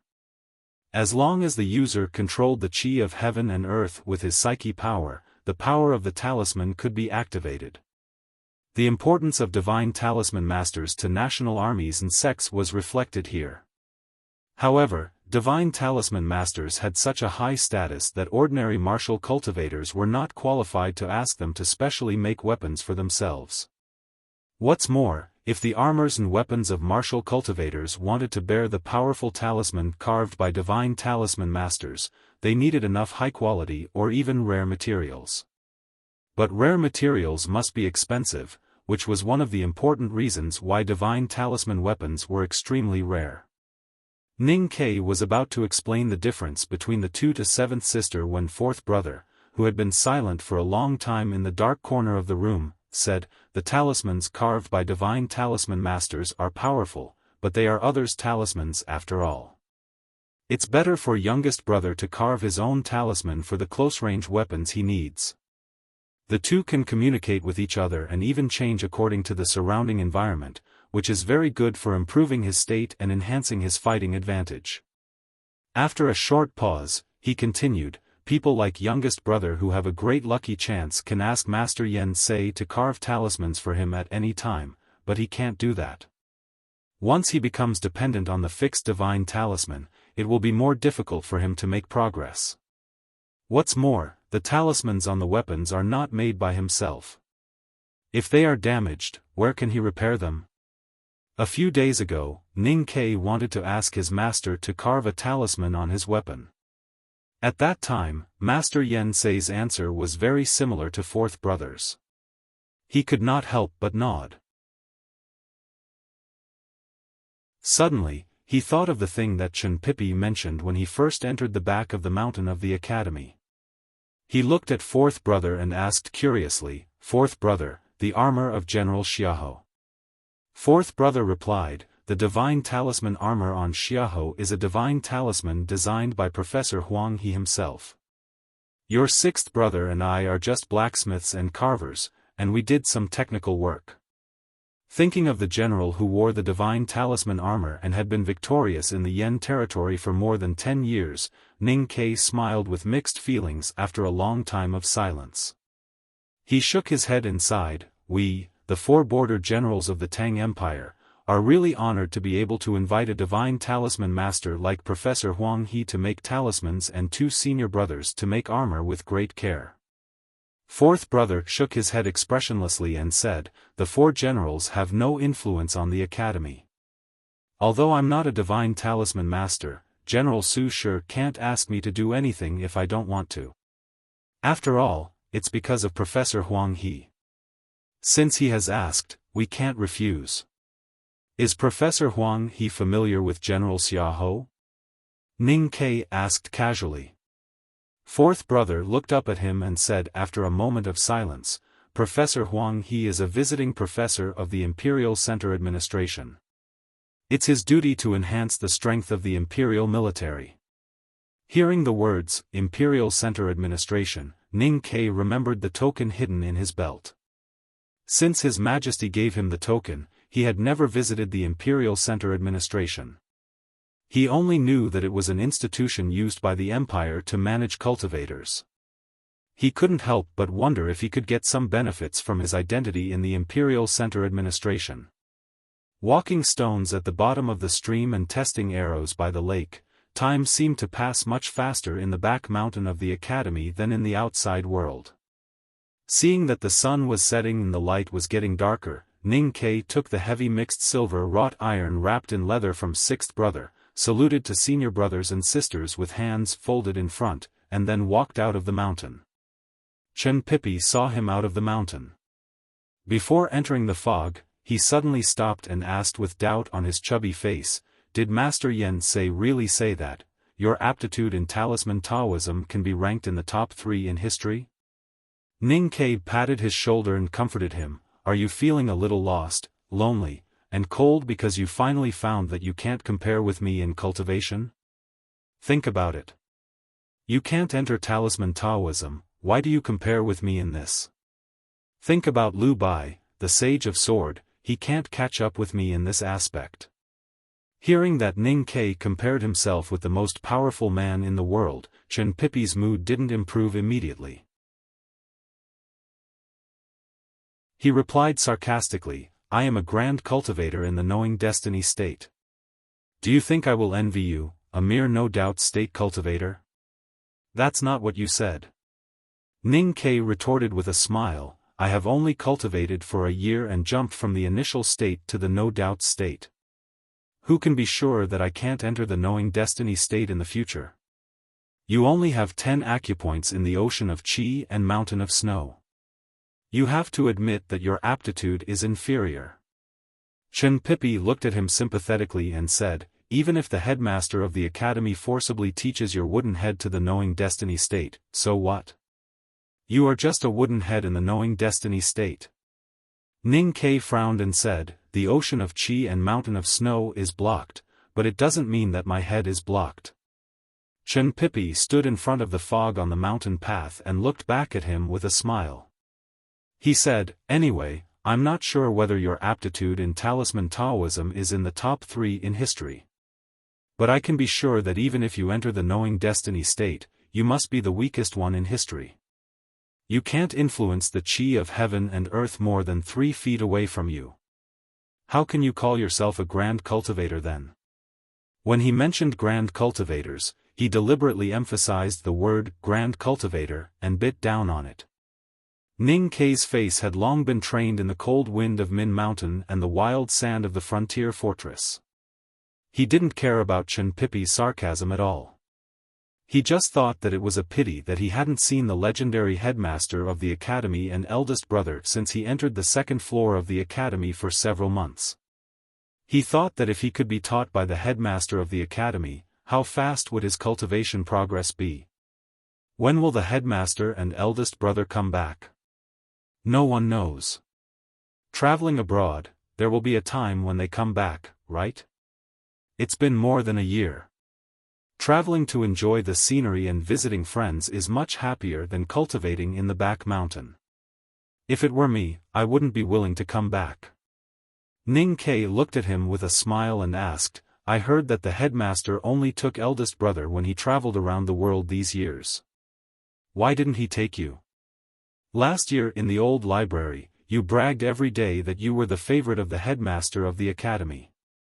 It doesn't seem like it." Chen Pipi shook his head and said with emotion, "You don't understand. The world respects the headmaster of the academy and doesn't dare to disrespect him. As students, of course, no one can serve the headmaster of the academy well like eldest brother. If it were you, would you take a spoiled daughter out or a wife who can cook?" It was a very absurd question, but Ning Ke actually began to seriously think about it while standing in front of the fog on the mountain path. After thinking for a long time, he answered, I will take care of Sang Sang. She can cook and serve. The summer in the wilderness was about to end. The temperature of the fertile grassland gradually cooled down and the color of the grass on the black mud gradually faded. However, the grassland in the north far away from the central plains was still a lively scene. Countless tents were connected like clouds, and people were slaughtering sheep and barbecuing meat, singing and dancing merrily. After countless tragic and bloody battles, the desolate man who migrated from the extremely cold north to the hot south finally defeated the grassland barbarians' will to resist after 1,000 years. The left king's palace paid the price of thousands of elite cavalrymen's deaths, but still could not stop the desolate man's unyielding footsteps. They had to move all the tribes close to the north to the grasslands and pastures further south, leaving the fertile grasslands in the north to the desolate man. The brave desolate man warriors won and had a new home in their homeland 1,000 years ago. This homeland was cold and harsh in the eyes of the Central Plains people. But for the suffering people who lived in the extremely cold north all year round, it was undoubtedly as beautiful as heaven. Not long ago, the women and children of the desolate man tribe, who had been lagging behind because of the slow migration, finally arrived at this new homeland. The number of people who successfully arrived far exceeded the desolate man's expectation when they decided to migrate south, which made all the desolate man even more surprised. In the tents of the grassland, relatives reunited and settled down in their own homes.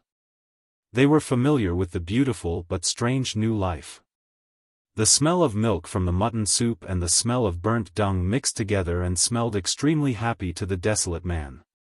The party lasted from night to the evening of the next day. The desolate man warriors used the liquor they robbed from the grassland palace to reward themselves and their hard-working families. Then they reminisced about their relatives who died on the way or hugged their wives tenderly and returned to their tents to sleep. The oil lamps did not need to be lit at all. The tent in the northwest of the grassland, which looked simple but was obviously much larger, was brightly lit. More than 10 braziers were hanging in the air half a person's height, brightly illuminating the tent. The elders of the desolate man and the most powerful warrior leaders celebrated the victory for a whole day. But then they fell into deep thought and silence because of a certain topic brought up by an elder. What's so scary about the Tangs? A leader of the desolate man warriors, who was as strong as a bear, looked at the old elders in confusion. He said in a low voice, We are all natural warriors. Even when we are tired from migrating thousands of miles to the south, we can still defeat the palace on the grassland. As long as we rest on this grassland for half a year, who in the world can be our match? The desolate man elder sitting in the deepest part of the tent looked at him calmly. After a moment of silence, he said, No matter how strong a warrior is, once he is controlled by pride, he will become weak. The strong leader of the desolate man warriors looked flustered after being criticized by the highly respected first elder. He quickly bowed his head and asked for forgiveness. However, it was clear from his eyes that he still did not understand the fear of his elders. This grassland was originally the hometown of the desolate man. We were once the most powerful kingdom in the world. But why were our ancestors forced to leave this fertile grassland 1,000 years ago and go to the cold region of the far north to suffer? The elder looked around at the people in the tent and said expressionlessly, Because the Tangs defeated us. After a long silence, the elder continued, I want you to remember the reason why our ancestors were forced to leave the grassland, not to seek revenge, but to remind you how powerful the Tang Empire is. 1,000 years ago, our ancestors swept across the mainland and no one dared to resist. Even the West Hill Divine Kingdom only wanted to preach at the beginning and had no hostility. Until the Li Tang Empire was founded, our ancestors were defeated again and again. In the end, they almost lost their race. They signed an agreement with the Tang Empire and retreated to the cold region, swearing not to return to the south. Only then did they retain some of their seeds. The elder slowly told the stories of the desolate man that had been passed down from generation to generation. There was a dead silence in the tent. Our ancestors' territory was 100 times larger than ours, and their population was 100 times larger. Their experts were as numerous as the stars in the night sky. But they still died in the hands of the Tangs. Now our tribe has suffered in the hot sea for 1,000 years, but we only have a few 100,000 people. How can we be compared to our ancestors? How can we look down on the Tangs? What we need to worry about now is how to deal with the Tangs once we come into contact with them. There was a reply in the tent: we don't want the land of the Central Plains. We snatched back our own grassland. Even if the barbarian royal court is driven to the south by us and they have a dispute with the Central Plains, what does that have to do with us? Someone said worriedly, our tribe's move to the south is a violation of the agreement we signed with the Tangs 1,000 years ago. If the Tangs use this as an excuse, how should we deal with it? The elder looked down and said, the left king's court, the right king's court, and the golden king's court. After 1,000 years, there are only some barbarians left on the grassland. And we, the real descendants of the heavenly Khan, are forced to live a difficult life beside the hot sea. It's fine if we can survive, but since we can't, moving to the south is inevitable. The night is ahead and death is behind. Any agreement is meaningless. Then he looked up at the most important people in the desolate man's tribe and said in a low voice, but if we can avoid a war with the Tang Empire, we must. If the Tang send an envoy to question us, we must deal with it well. Everyone in the tent agreed in unison. Suddenly, the elder noticed that the person was not in the tent. He could not help but frown. Although that person would never express any opinions in the meeting of the elders and was used to being silent, he was after all the most powerful warrior of the desolate man. It was not right that he was not present when such an important matter was being discussed. Where did he go? I don't know. Just as the old man was about to say something, he suddenly sensed a faintly discernible aura coming from the far west. He could not sense how powerful the aura was, but the unique aura deeply touched his old heart. The elder's body suddenly stiffened and his face revealed a look of awe and fear. He hurriedly moved his body backward and knelt down towards the west. He stretched out his hands in front of him, looking unusually respectful.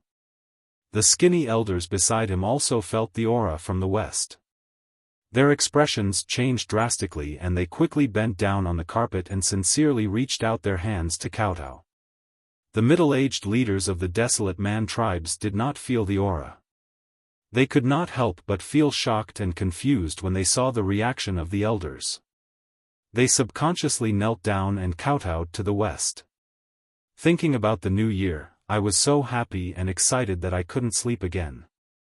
I didn't sleep for a day and night, so I wrote a chapter and then write the next one.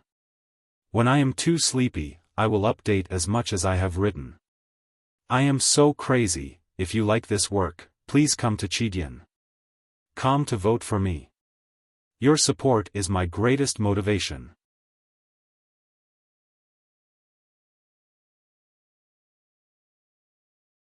Chapter 190. There was an ox cart on the wilderness. It was an ordinary wooden cart. The wheels of the cart were slightly deformed after traveling for thousands of miles. It squeaked from time to time as it traveled on the hardened grassland. It shook up and down and left an invisible track. It passed through the soft grass and the ruts were deep. There were a few tiny fish jumping in the muddy water that seeped out. The cow was an ordinary big yellow cow. Its legs and hooves were still strong even after traveling for thousands of miles. It walked on the slightly hard grassland and let out low moos from time to time. It moved up and down to feed on the grass, leaving a trace of grass that couldn't be seen. It passed through the soft grass and the ox's hooves were deep. There were a few white weeds lying in the shallow puddles. It was an ordinary wooden cart on the official road of the Central Plains and an ordinary yellow ox in the fields of the Central Plains. However, it was unusual for them to appear in the wilderness. If anyone could see this scene, they would find it very magical. The person driving the ox cart was a scholar with straight eyebrows and wide eyes. The dusty journey had made the old cotton robe on his body look even older, but the expression on his face looked even more simple and amiable. For some reason, the pair of worn-out straw sandals on the single shaft had not fallen apart after walking on the road for more than a year. The water ladle on his waist swayed slightly with the rise and fall of the ox cart. Suddenly, a song came from the ox cart. "You always don't let me go home. It makes me worry so much. Yo yo." The scholar driving the ox smiled and patted the back of the ox to signal it to stop. Then he turned to the carriage behind him and said, "Headmaster, do you want to go home?" The curtain was lifted. A tall, gray-haired old man walked out. He rubbed his waist and stretched his arms. Looking at the boundless wilderness, he said angrily, "I've been out for more than a year, but I've been wandering around in these desolate places with nothing to eat and nothing to play. Who doesn't want to go back to Chang'an?" The old man was the headmaster, so the scholar was naturally the eldest brother of the academy. The eldest brother smiled and helped the headmaster get off the cart. Then he took out a low stool from the cart and asked the headmaster to sit down. He comforted him and said, "It's good to see the scenery along the way." The headmaster was very tall. He sat on the low stool and the hem of his cotton robe covered the stool completely. It looked like he was squatting on the grassland and looked a little funny. The headmaster said unhappily, "What scenery is there to see? The hot sea is really frozen. I can't even take a hot spring bath. Although we can't bathe in a hot spring, at least we can eat peony fish." The eldest senior brother comforted him. There was a sea in the cold region of the far north, and there was a volcano at the bottom of the sea. It was not frozen all year round, so it was called the hot sea. In the depths of the hot sea, there was a fish named peony. It was described as plump and tender. If it was cut vertically with a knife, each piece of fish would look like a peony. Perhaps only people like the headmaster and his disciple would know about this. Hearing the words, "peony fish," the headmaster stroked his long beard and nodded in agreement. He said, "Child, I can't agree more with you. As long as there is a peony fish in the stomach, any long and arduous journey will be worth it." The eldest senior brother took out a kitchen knife, a chopping board, and a bucket. He held the ice in his hand and melted the fat and tender peony fish inside. When the fish had melted to 70%, he held the knife and began to cut it raw. The headmaster looked at the peony fish that was still fresh on the chopping board. He stroked his beard and praised, "Food must be fresh and rare to taste good. If this fish was not only found in the hot sea of the far north, how could it be so delicious after being sandwiched by the cold and heat? How could it make people feel the beauty of eating for thousands of miles?" The eldest brother smiled and did not reply. He focused on cutting. The peony fish was extremely fat and tender. Even a sharp kitchen knife could not cut into the skin without messing it up. He cut very slowly and carefully. There seemed to be no distance between the two cuts. However, when he lifted the knife, there was already a layer of white fish that was as thin as a cicada's wing. If it's a river fish, you can't cut it too thin. If it's too thin, it will lose its taste. But the peony fish is found in the deep sea and its meat is very elastic. The thinner the better. Child, you have basically mastered some of the principles of the world these years. The headmaster shook his head and praised. He took out soy sauce, a green seasoning, and ginger juice with his left hand and poured them into a bowl. His right hand reached to the chopping board and picked up the thin white fish with his index and middle fingers. He swung it in the bowl like a koi fish swinging its tail and quickly sent it into his mouth. The headmaster closed his eyes to enjoy it as he chewed. His expression was as sweet as the peony fish in his mouth. After a while, he opened his eyes and looked at the kitchen knife on the chopping board. He said hurriedly, "Faster, faster." The eldest brother smiled. His hands did not speed up at all. He still cut slowly and meticulously. The headmaster could not wait any longer. He took the kitchen knife from his hand and sighed. "You are good at everything, but you always do things slowly. I am so worried." The eldest brother explained respectfully, "I am not talented, so I always like to think more before doing things. You have to learn from Mo in this aspect. Think when you should think, and don't think when you shouldn't. Second brother is so talented that I can't compare with him. If he heard you say that, wouldn't he be ashamed to death like he was when he was young?" The headmaster's knife moved like the wind. In just a moment, the chopping board was filled with snowflake-like slices of fish. It really looked like a blooming white peony. The remaining fish bones and internal organs were wrapped in a layer of film and looked as beautiful as a piece of amber. The second brother was free at this time, so he went into the carriage and took 2 pairs of chopsticks. After the headmaster was satisfied, he picked up a few pieces of peony fish and carefully tasted it. Then he sent the amber-like fish bones and internal organs to the mouth of the big yellow bull. It was natural for the big yellow bull to eat grass, but this big yellow bull ate fish. It opened its mouth and swallowed it. It chewed and shook its head from time to time, looking extremely happy. The headmaster was holding a small wine pot and slowly sipped.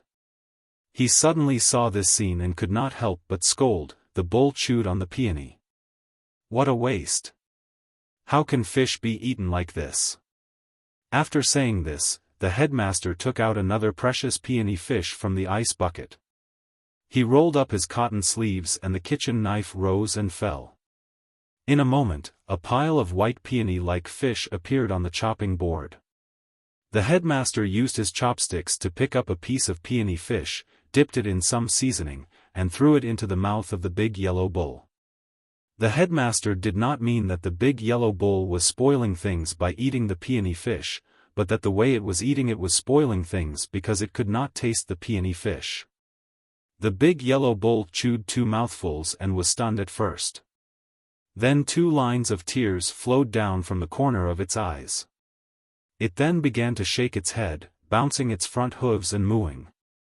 The eldest brother hesitated and asked, "Headmaster, is it happy or spicy?" The headmaster said, "Of course it's happy." The eldest brother thought that the headmaster's words were always right, so he took the chopsticks and continued to feed the big yellow bull the peony fish. Even the desolate man could not survive in the cold region of the far north.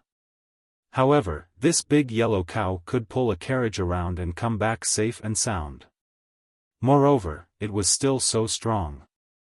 Of course, it was not an ordinary big yellow cow. Therefore, it was not difficult to understand that it ate fish and not grass. The eldest brother washed the chopsticks and bowls, then sat on the shaft and stared at the south for a while. He said, "I wonder how the academy is doing now and how much the desolate man's southward impact will be." The headmaster sat cross-legged on the ox cart and read a book. He answered casually, "We'll know when we get back."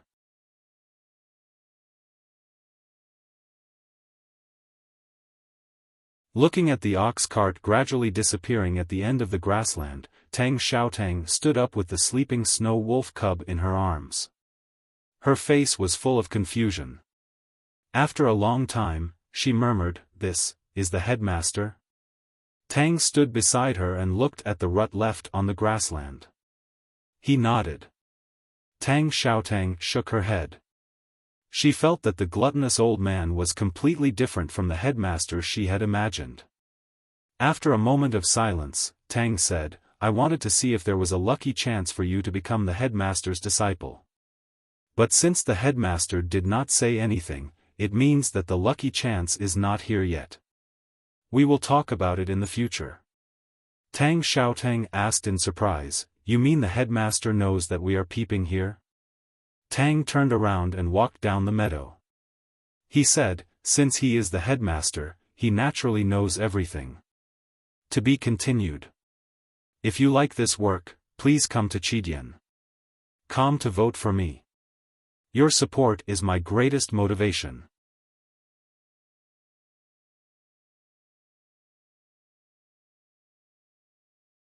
Chapter 191. Due to my disordered biological clock, my mental state has always been sluggish. Due to the rush to update, I really didn't have time to check. That's why I've made a lot of mistakes recently.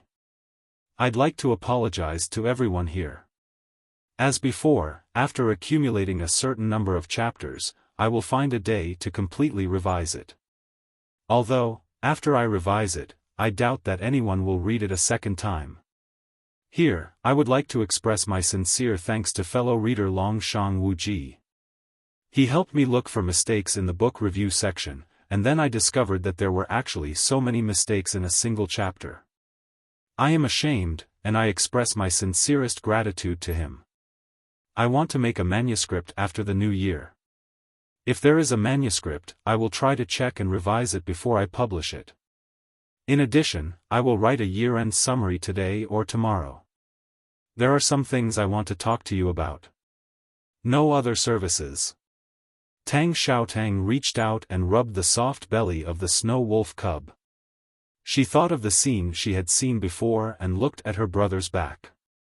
She asked curiously, what happened to that wolf?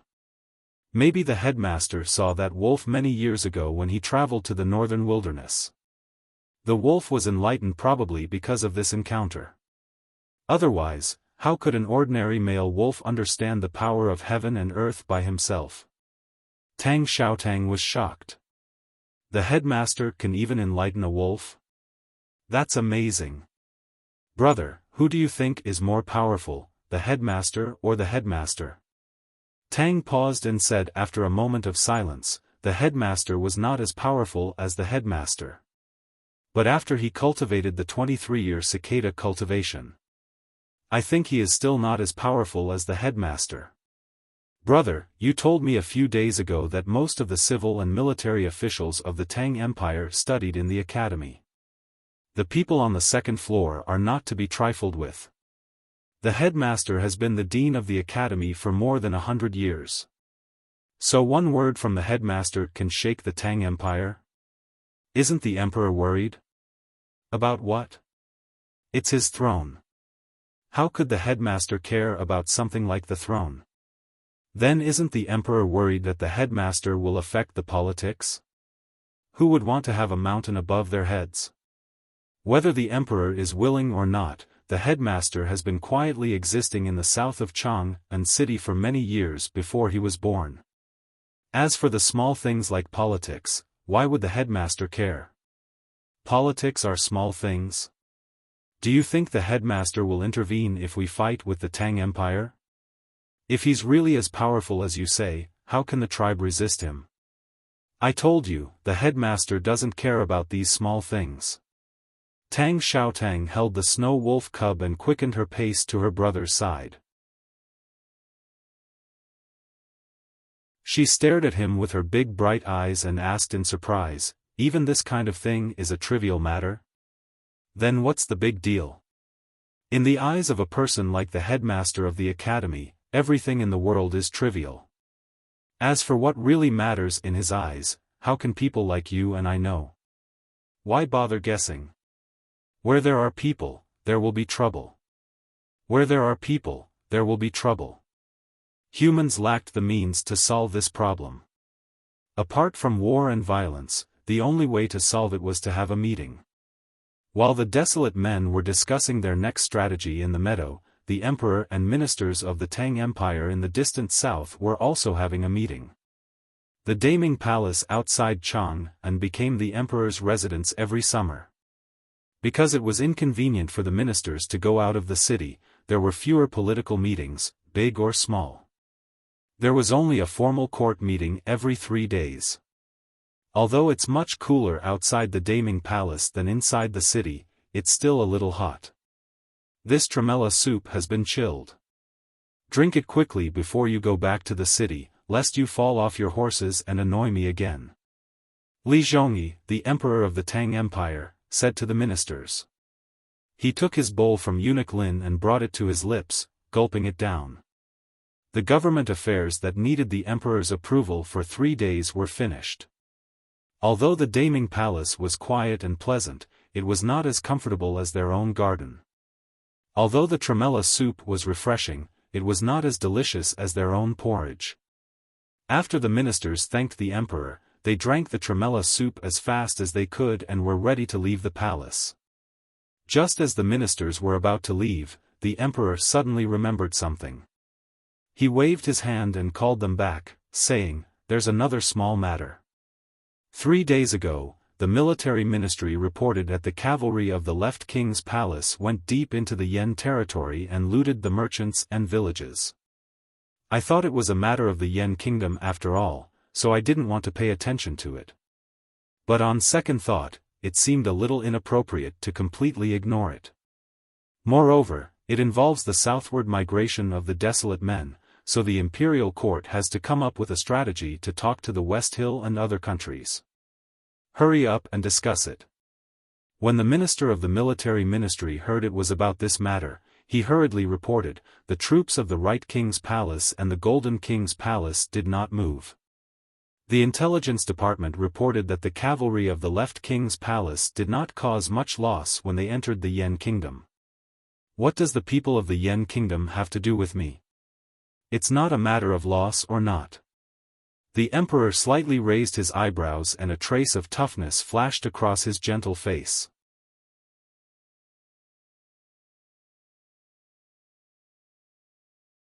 It is meaningless for us descendants to take advantage of them now. In the secluded hall after the court meeting, the nation master of the Tang Empire, Li Qingshan, looked slightly worried.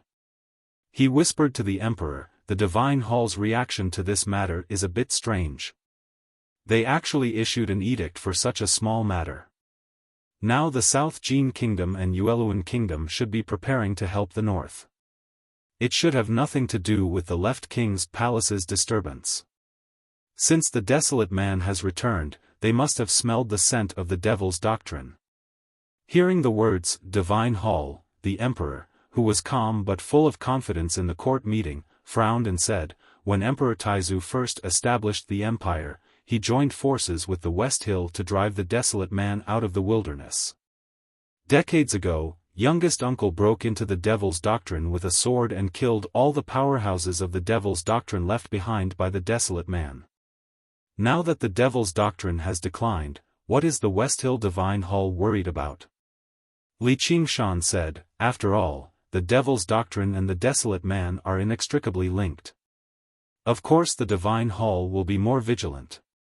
This edict has mobilized all the countries to help the North. The West Hill even sent the apologetic knights. In my opinion, other than guarding against the devil's doctrine and helping the Yen Emperor stabilize the border, they also want to show their strength to the world." The emperor looked at his raised right arm and said, "They want to show off their muscles? Who else from the Yueluan Kingdom and the South Jin Kingdom went?" The Imperial Center Administration reported that the Buddhism sect of the Yueluan Kingdom sent some young powerhouses. The Sword Garret of the South Jin Kingdom also sent some people. But what we really need to pay attention to, other than the apologetic knights, is the judicial department of the Divine Hall. The emperor raised his eyebrows and said with a smile, "So, other than expanding their influence, they also need to train their troops. It's even more inappropriate for the Tang Empire not to send someone. It's fine if the Tang Empire doesn't interfere, but if we do, we have to control everything. Then let Xia Ho go and have a look himself." Hearing Xia Ho's name, Li Qingshan frowned and said, "Wouldn't it seem that we value the barbarians too much if we send the general to deal with these small matters? I know what you are worried about." The emperor looked at him and raised his eyebrows. He said, "I want Xia Ho to go personally, not because I value the cavalry of the palace, or even the edict of the Divine Hall or the young people of the various countries. I want to see Xia Ho himself." Li Qingshan understood what the emperor meant. He shook his head and sighed, "General Xia Ho is famous all over the world. If he goes to the north of Yen, he will definitely be the commander of the coalition army. Your Majesty is wise. The emperor suddenly thought of something. He looked up at Li Qingshan and asked, "Is it the time for the students of the academy to go to the frontier fortress for practice?" Li Qingshan answered, "The practice in the past years was always in autumn. It's already the end of summer. It's fine to go a few days earlier." Where was the practice originally planned? The southern defender general of the state, Su Shi, went to fight with the southern Marsh Mountain tribe.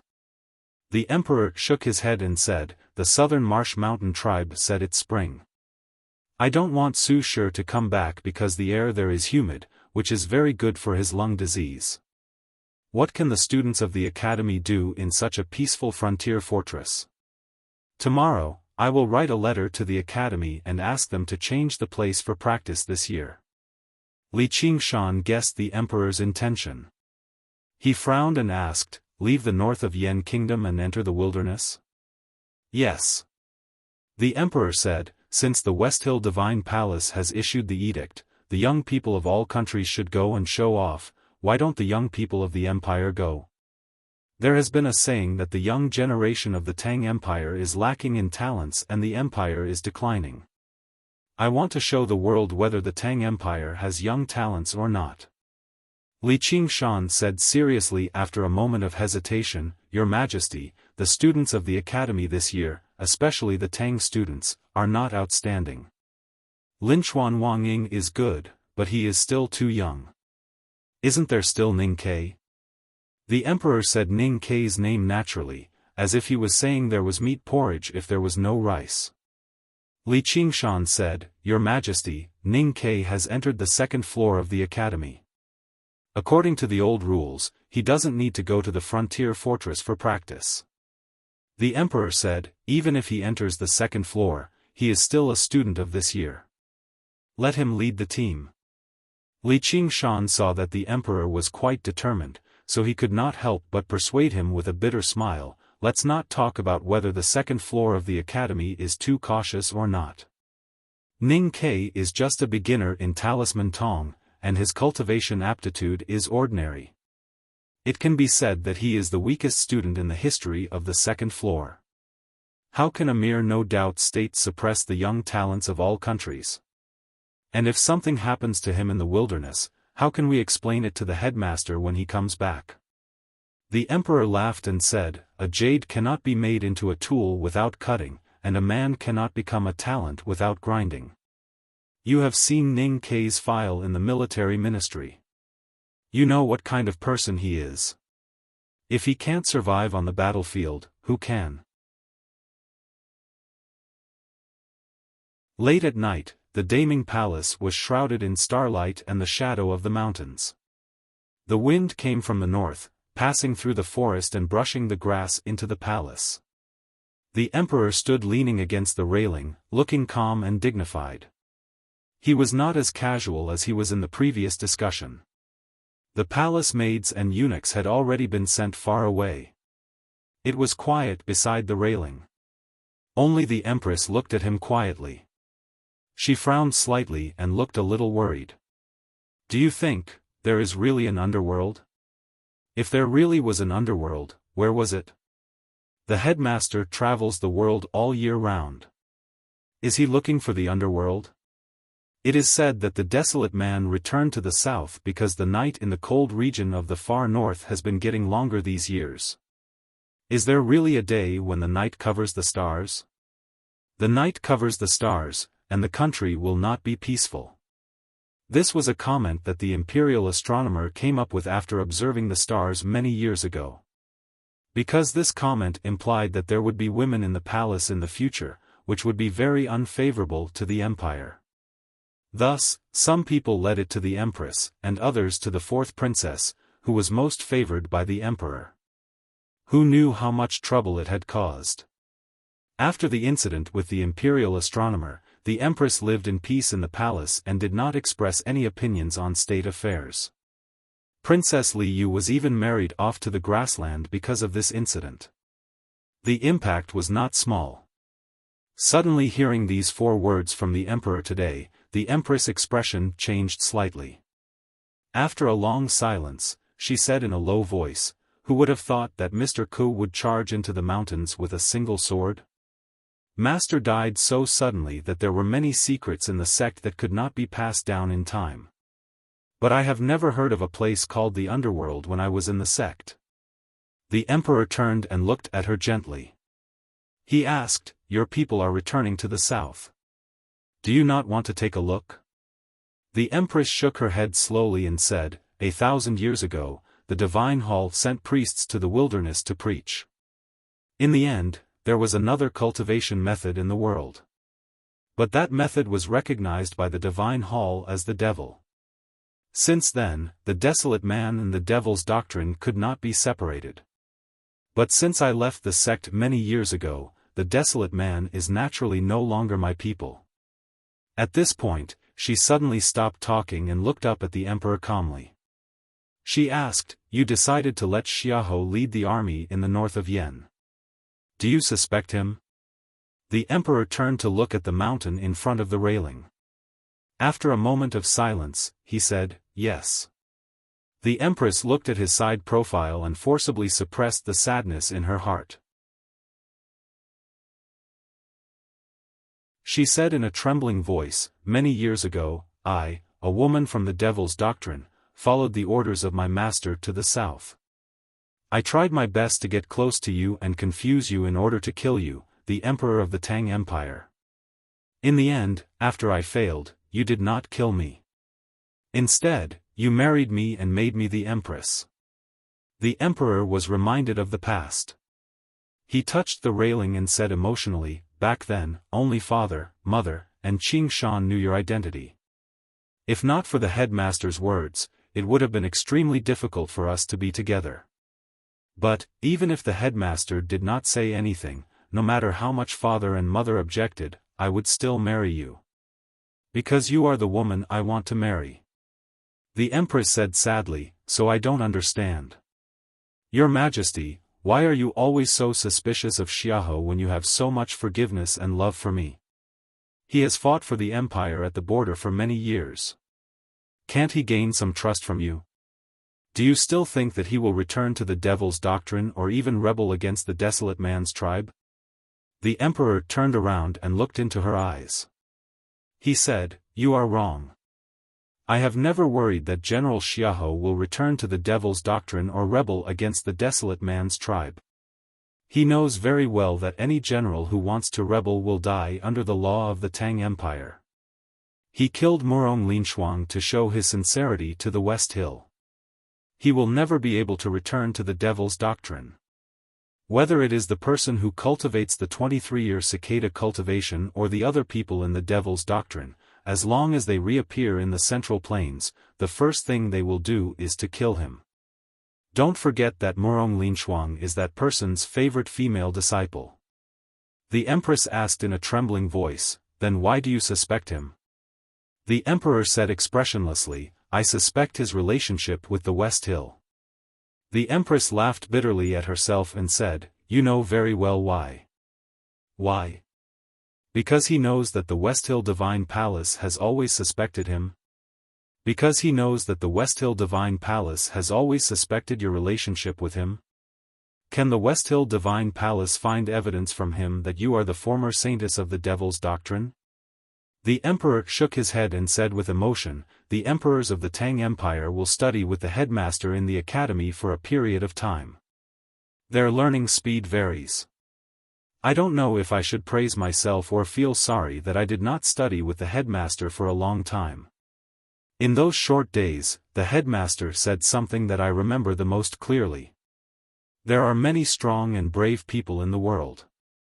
After they compromise for the first time, they will continue to compromise. In the end, they will even form some kind of abnormal psychological state. From compromise to active cooperation, they will turn from the victim to the perpetrator, and they don't even understand why it happened. The West Hill Divine Palace has been guessing your true identity all these years. They tried their best to test it. Xiaofan tried his best to cover up for you and make friends with the West Hill Divine Palace. He did not hesitate to cooperate with the West Hill Divine Palace to make trouble when I was not in Chang'an. He did not hesitate to let the villages in the Yen territory die because of the West Hill Divine Palace. He even did not hesitate to kill his most beloved woman. In my opinion, these are really unnecessary. Even if the West Hill Divine Palace knows that my empress is the saintess of the devil's doctrine, what can they do? The emperor patted the railing and looked at the stars in the night sky. He sighed and said, "If Xia Ho did not do these things because of you, I would have killed him many years ago." I thought that as time passed, he would understand these things, but it seems that he has not changed. He left the devil's doctrine many years ago. Unfortunately, there is still a demon in his heart. This demon is the lover that he cooked and killed, the visiting professor of the West Hill Divine Palace after he betrayed the devil's doctrine, and you, in his eyes, are countless times more important than his own life. If you like this work, please come to Chidian. Come to vote for me. Your support is my greatest motivation.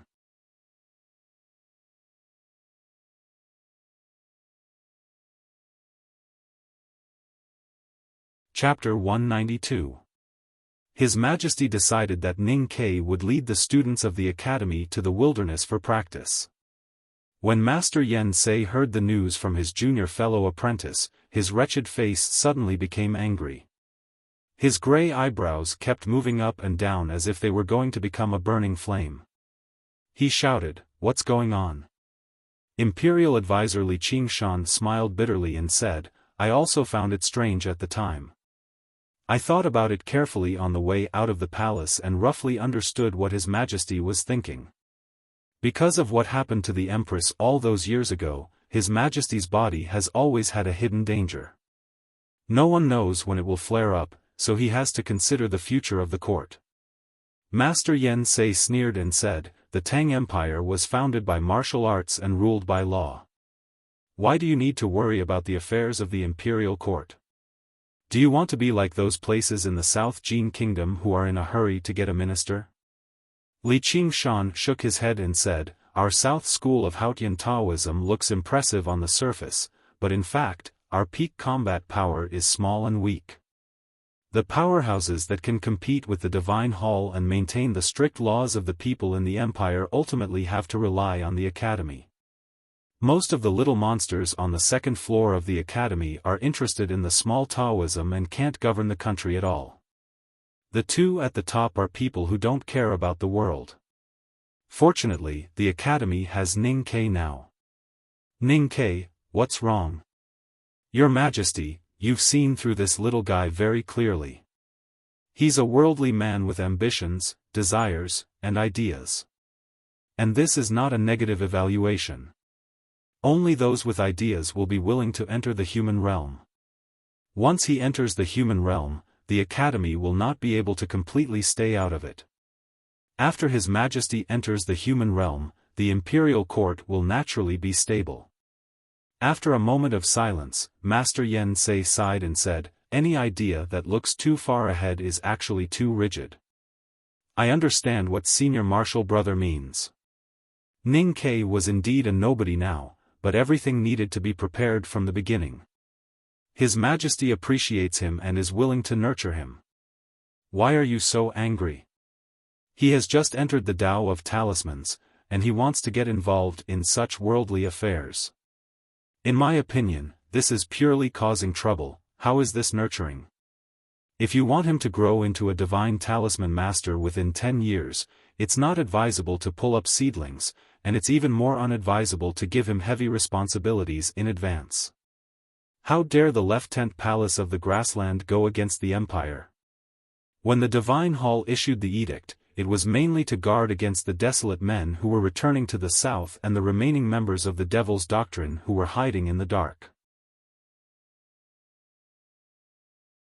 Ning Ke and the disciples of the Academy will not encounter any real danger when they go there to practice. It is not a big deal, so there is nothing you need to worry about. Li Qingshan looked at his senior brother and gently persuaded, the cultivation of talisman Taoism pays particular attention to observing one's mind from the outside. In this case, even if he encounters some obstacles this time, it may be good for his cultivation. How can a piece of stubborn iron become fine steel without being hammered? If a piece of white paper can't even bear the force of the tip of a needle, how can it write a real talisman? The Academy had not yet received the letter written by His Majesty from the Daming Palace. The students of the Academy who were excitedly discussing that it would not be cold to practice in the south in autumn did not know that they were about to go to the cold and strange wilderness in a foreign country. Ning Kai did not even know that he was regarded as a key training target by the Empire and would soon take his former classmates to practice the same way. His whole mind was still on memorizing the talisman character and the research of talisman arrows. The wooden arrow shaft had been replaced by the material made of silver, fine steel and 2 other rare metals. Sixth brother had carefully made a tube of relatively light hollow steel arrow mixed with silver. He replaced the boxwood bow he was used to with the most repetitive bow in the military ministry's examination. With the help of Sang Sang, who fell on the bed and got up again and again, he finally wrote the talisman suitable for flying arrows. However, the following several experiments still failed. The relatively light metal arrow was still much heavier than the ordinary wooden arrow. When it left the bowstring, it flew everywhere and smashed into the ground. The pot and lid in the hands of seventh sister and Chen Pippi flew not far from the lake and then fell down, knocking a few fat and lazy fish unconscious. Ning Kai looked more and more disappointed. After many experiments, he roughly found the root of the failure. There was a problem with the coordination between shooting arrows with a hard bow and activating talisman. If the talisman on the arrow was activated when the arrow was pulled, the chi of heaven and earth would be disturbed and the turbulence in the wind would seriously affect the initial direction of the arrow. In the worst case, the arrow would not be able to be shot directly. However, if the talisman engraved on the arrow shaft was activated by psyche power after the arrow was released, it would fall into the predicament that Liu Qingchen had mentioned last year and fourth brother had just mentioned this year. The arrow was a long-range weapon that relied on an extremely fast speed, which could easily tear the psyche power connection between the cultivator and the arrow. In fact, I always feel that this problem should not have arisen. As long as I activate the talisman on the arrow when I shoot it out, then there would be no need for the psyche power connection. The arrow would naturally fly more and more steadily with the help of the chi of heaven and earth condensed by the talisman. But why did it fail now? Ning Kai, who looked a little haggard, sat on the threshold of the small warehouse next to the iron-making room and angrily talked to himself. These days, he had scratched his head and felt depressed so many times that his hair looked like a messy bird's nest. Seventh sister, sixth brother and Chen Pippi stood, looking at him with sympathy. The flying arrow experiment these days made the back of the mountain of the academy more lively and cheerful, and even attracted the 2 chess addicts to come down to watch twice. But seeing Ning Kai in so much pain, they could not help but feel a little anxious for him. But the research and development of talisman arrow itself is a field that no one has ever succeeded in, so no one can help. You also know what the problem is. When the arrow is shot out from the bowstring, the talisman on the shaft is activated. These 2 things must happen at the same time. If you can't solve this problem, no matter how good your idea is, it will be useless. Fourth brother stood at the door of the iron-making room and looked at them expressionlessly. Seventh sister and Chen Pippi looked at each other and saw the doubt in each other's eyes. Fourth brother, who was good at the practical field of talisman Taoism, had never shown the slightest interest in Ning Kai's experiment these days. He did not even bother to look at it, let alone express his opinion. In their view, fourth brother even seemed to have been waiting for their failure with cold eyes. Ning Kai stood up from the threshold and sincerely bowed to fourth brother. Then he explained, "This is indeed the problem, but I noticed it the day before yesterday and then improved it. Every time I experiment, I pay special attention to keep these 2 steps synchronized. So why can't it work? Whether it is before or after stimulation, as long as you need psyche power to stimulate it, it is impossible to maintain absolute synchronization. Because people's movements are too fast and can never be faster than psyche power. When you want to stimulate the talisman, you only need to think about it, and your fingers will always be a little slower. Ning Ke seriously said, I know this, so I have calculated the time of shooting arrows in advance. How much advance? How do you calculate it? By feeling? How do you know that your own psyche power does not affect the movement of your fingers? How do you know that your consciousness can be accurately divided into two parts? Fourth brother looked at him and reprimanded him in a low voice, You may be very talented in talisman Taoism, but you have forgotten the most important point. When talisman Taoism is used in practice, it is not something that can be achieved by feeling and imagination. It needs the most accurate and intuitive means of realization, which can't be solved by other means except technology.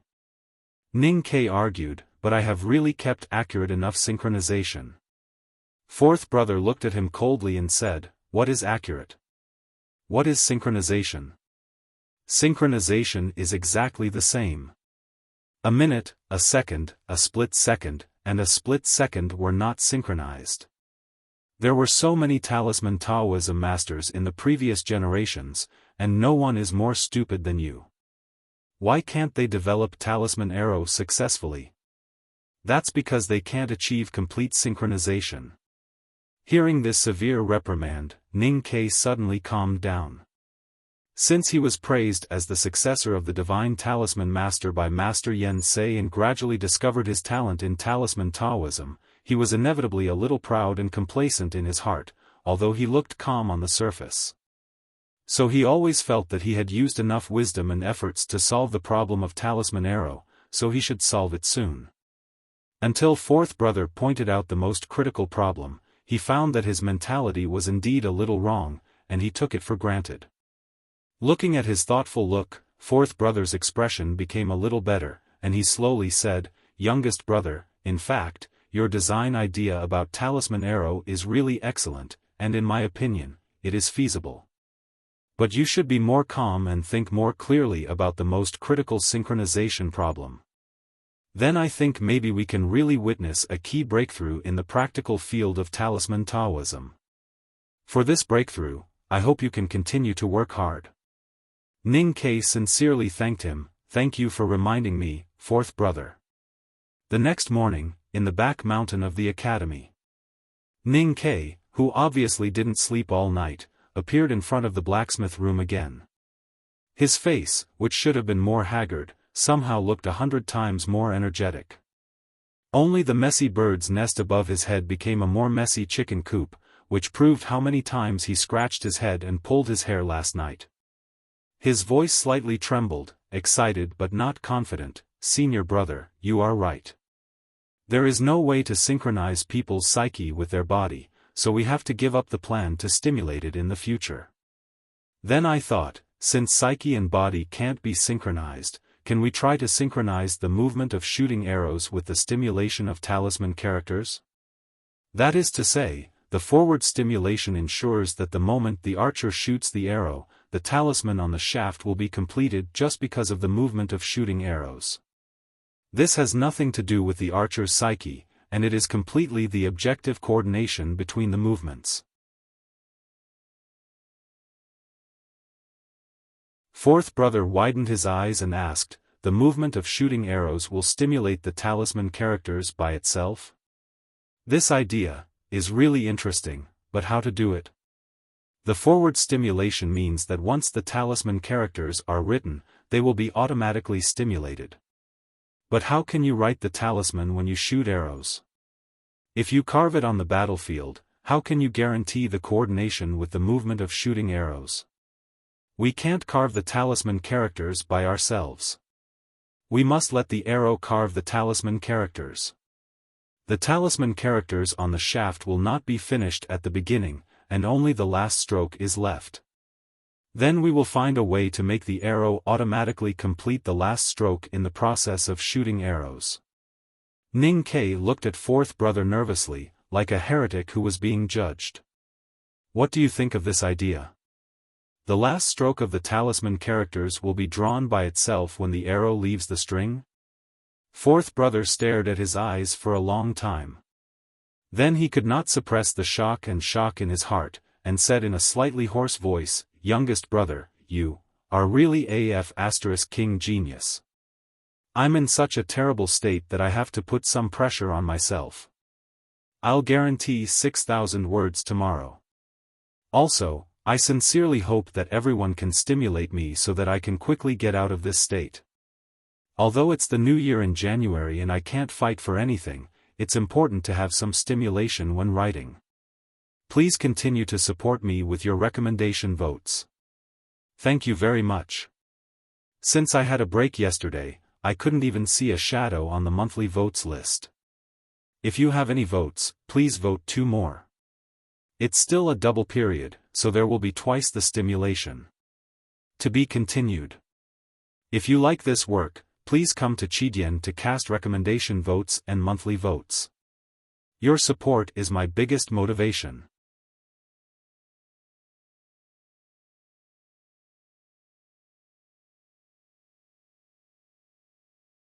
Chapter 193. Geniuses were often only associated with theories. They were only responsible for proposing possible solutions to problems, but were unwilling to verify the answers.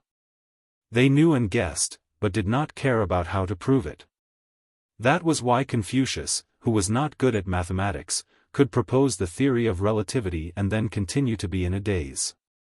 The preliminary experimental verification needed to wait for several years before those poor scientists went to the wilderness and stared at the solar eclipse for a long time to make it.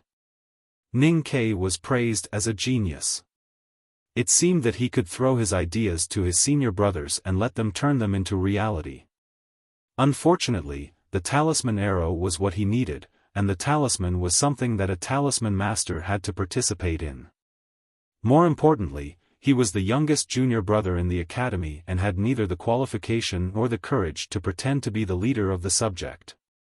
Therefore, in order to turn the genius idea into a perfect technological design, he had to continue painfully drawing drawings and talismans on paper in the following days, doing the most tedious and boring technological design work. As someone's natal item, Sangsang had to continue to play an important role in the talisman experiment. After several ups and downs, it was finally the good time for her to be a little handmaiden of a rich family. However, she did not expect that she still had to struggle and roll around. Even though she was a little dull, she could not bear the itchiness and inexplicable strange feeling any longer. She resolutely tore off the white cloth on her body and moved the washtub to hide in the fake antique shop next door.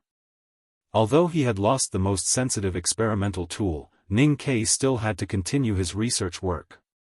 He stood in front of the desk and bit the tip of the pen, thinking hard about how to improve the talisman so that it could bring the greatest acceleration effect to the arrow. The most troublesome thing was how to perfectly draw the last stroke of the talisman when the arrow was ejected. His hair changed from a bird's nest to a chicken coop, and then to a fish house that second brother's big white goose built with seaweed in the stream. His eyes changed from tiredness to excitement and then to tiredness again and again until they were completely dark. He always felt that he was about to solve the problem, but he also felt that the answer was still floating in the clouds far away. He reached out to touch and explore, but there was always nothing. He bumped into the water surface and the mirror, which was painful and annoying. At this moment, someone knocked on the door of the old brush pen shop. Ning Ke did not call Sangsang. He called Sangsang several times, but there was no response. Then he remembered that she had already hidden next door. He had to throw away the pen in his hand and walk forward to open the door angrily. A middle-aged man in a short-sleeved green shirt stood outside the door with a respectful expression. Ning Ke felt that the man looked familiar. He took the invitation and looked at the signature on the invitation. Then he remembered that this middle-aged man was the steward of the princess mansion. "What is it?" He rubbed his eyes, yawned, and asked, "Must I go?" The steward was startled by his reaction. He forced a smile and said, "Honorable Ning, I really don't know the specifics, but according to His Highness's arrangements, it should be a private gathering. It would be best if you went." Ning Ke was just asking casually. He did not mean to show that he was not afraid of the royal power. Ever since he stopped attending banquets in Chang'an City, he had not participated in such social activities for several days. Now that he was busy with the talisman arrow, he should not be in the mood to attend such an appointment. However, Li Yu was the most beloved princess of the Tang Empire. He had not seen Li Yu for some time, so he wanted to see what she wanted to say and take a break. Perhaps it would be beneficial for the current predicament, so he said, "Be there on time tomorrow." The heat of the end of summer gradually faded. The big leaf fan in the distant corridor was still spinning, blowing a gentle breeze into the courtyard, adding to the refreshing and pleasant feeling. Sang Sang took Xiaofan to catch insects under the old trees. Ning Ke and Li Yu sat on the wooden planks in the courtyard, drinking tea and chatting. The scene was indescribably indifferent and casual. However, the expression on Ning Ke's face did not match his current appearance. He frowned very tightly, and the small dimple on his left cheek was especially clear because he was gritting his teeth and tightening his jaw muscles. He asked angrily, "Your Highness, can I not go? My father's letter should have arrived at the academy by now." Li Yu gently turned her wrist and brought the teacup to her lips. She took a sip and praised, "The rock tea from Shanin County is really good." Ning Ke looked at her beautiful face and sighed. He said, "Your Highness, can we skip these cliched pleasantries and get down to business? You and I are both young people. There is no need to learn from those old people and try to probe." Li Yu's thin eyebrows slowly raised as she listened to the words, and she looked at him with a faint smile. But in the end, she did not use these words to express her feelings. She said, "Since my father has spoken personally, I think Mr. Jun Mo will not object. In my opinion, you have to go to the wilderness. I have already entered the second floor. Why do I still have to go for practice?" Ning Ke asked confusedly. Li Yu also did not understand his attitude. She frowned and said, "Why are you not willing to go? You should know that the students of the academy will be the pillars of the imperial court in the future. If you lead them to practice in the wilderness, they will at least not dare to disrespect you on the surface, no matter whether they think of your benefits or not." Ning Ke shook his head and said, "The wilderness is a very dangerous place." Li Yu looked at his eyes quietly and said, "Will staying too long in the bustling Chang and wear down one's iron bones into a crisp? I don't believe such a small scene can scare you. I know your reputation as the woodcutter of Shubi Lake. Are you still afraid of those barbarians on the grassland?" "It's the woodcutter," Ning Ke corrected her. He continued to explain, "Although the 7 stockade villages have not officially fought with the Golden Palace in the grassland for many years, I am not unfamiliar with the battlefield. I am not afraid of returning to the battlefield. But since it is the battlefield, life and death have no eyes. Those students in the academy say that they are invincible, but they do terrible things. Who knows how many will die on the battlefield? I have to be responsible for their lives when I bring such a group of children to the battlefield. The pressure is too great." Li Yu smiled and said, "Don't forget that they were once your classmates. You keep saying that they are children. How much older can you be than them? I don't know why you have learned to act like an old man now." Ning Ke thought to himself that he was at least 7 or 8 years older than them. Although he was not old, he always looked at things cautiously. He said, "The older they are, the easier it is for them to survive on the battlefield in the wilderness. But in fact, you don't need to bear this kind of pressure." Li Yu looked at him and said calmly, "The practical cultivation of the academy is a major event for the empire to train talents. How can you protect them like an old hen? Life and death have no eyes. Only the students of the academy who can come back alive from the battlefield are qualified to be seriously trained by the imperial court. So you just need to bring them there and not care about their lives. Hearing this, Ning Ke was slightly shocked. After a moment of silence, he asked confusedly, if I don't care about their lives on the battlefield, why do I have to bring them there? Can't the military ministry just send anyone? Li Yu did not speak. She looked at the few freckles on this fresh and pleasant face and suddenly felt a faint sense of regret. Last year, when they returned from the grassland together, she could be said to be the first bigwig in the Tang Empire to discover Ning Ke's ability. She had also tried to recruit him, but now it seemed that compared to Ning Ke's potential, her efforts were indeed too weak. In just a year, this young soldier from the city of Wei had become the successor of the Divine Talisman Master, a student of the second floor, and a celebrity in Chang'an. Her slender fingers slowly turned the teacup and gradually woke up from her daze. She looked at Ning Ke and said with a smile, "Father wants you to bring the students of the academy to the wilderness, not because he values those students, but because he values you. He wants you to win some face for the empire, and at the same time, he wants to see what kind of ability you can show." Ning Ke was slightly startled and said, "Your Majesty. Don't you think too highly of me? Because you have ambition and ideas, different from those senior brothers and sisters in the back of the mountain of the academy. And father values your ambition and ideas. For our empire, whether young people have ambition or not is a very important thing. I really don't know what ambition I have. Or in another word, ideal.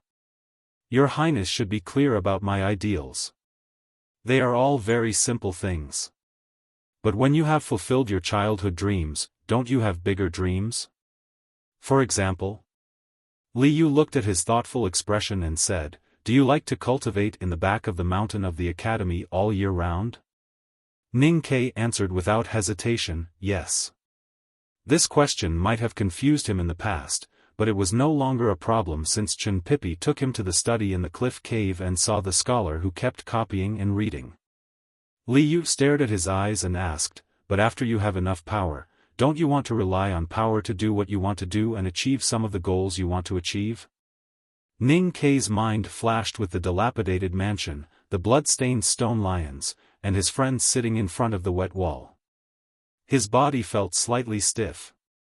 After a long silence, he put these unspeakable thoughts behind him. He looked up at her and shrugged.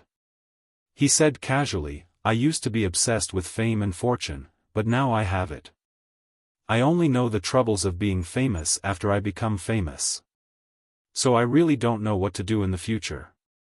Li Yu looked at him quietly and suddenly thought that this guy was now a student of the headmaster of the academy. The fame and fortune in the world were indeed not very attractive to him. Somehow, she felt a little frustrated and helpless. "I remember that once in the last winter, you told Xiaofan a fairy tale in the wooden courtyard where we are sitting now. The little princess in the fairy tale was proud, timid, and incompetent, while the frog prince was a bit unreasonable." After a long silence, she opened her mouth and said. As soon as she opened her mouth, she felt that something was wrong. She couldn't figure out why she suddenly told the story. But since it had already begun, she clenched her fists and forced herself to calm down and tell the story. She didn't know if it was because of the hot wind at the end of summer or because the palace maids in the corridor were lazy and stopped fanning themselves, but she felt that her cheeks were a little hot. If you want to do anything in the world, you must first dare to think. If you don't think, you will never be able to do it. The so-called ambition, desire, and ideal, in the final analysis, actually depends on the word courage. Li Yu's emotions gradually calmed down and she said slowly. It was quiet in the courtyard. Only the sound of the big leaf fans in the corridor in the distance could be faintly heard, the surprised cheers of Xiaofan under the old tree, and the sound of water dripping into the pond between the rockery could be heard. Ning Ke saw the tranquility, gentleness, and even indulgence in her eyes and understood the meaning of her words. He couldn't help but think of the young girl who listened to the story by the bonfire at the entrance of Northern Mountain Road. But in a flash, he came back to his senses and remembered that she was the noble princess of the Tang Empire. In particular, those past speculations were still lingering in his mind. After a moment of silence, he didn't answer, but asked, "How is Mr. Liu recently?" Li Yu didn't hear his tentative words, and felt a little regretful and sad. But she also breathed a sigh of relief. She picked up the precious bamboo pot in front of her and filled the teacup in front of Ning Quebec. She said with a smile, "Mr. Liu refused to live in Chang'an and insisted on cultivating in the tile-top mountain. A few days ago, he sent a letter saying that he was in good health. By the way, he was very happy to know that you entered the second floor of the academy."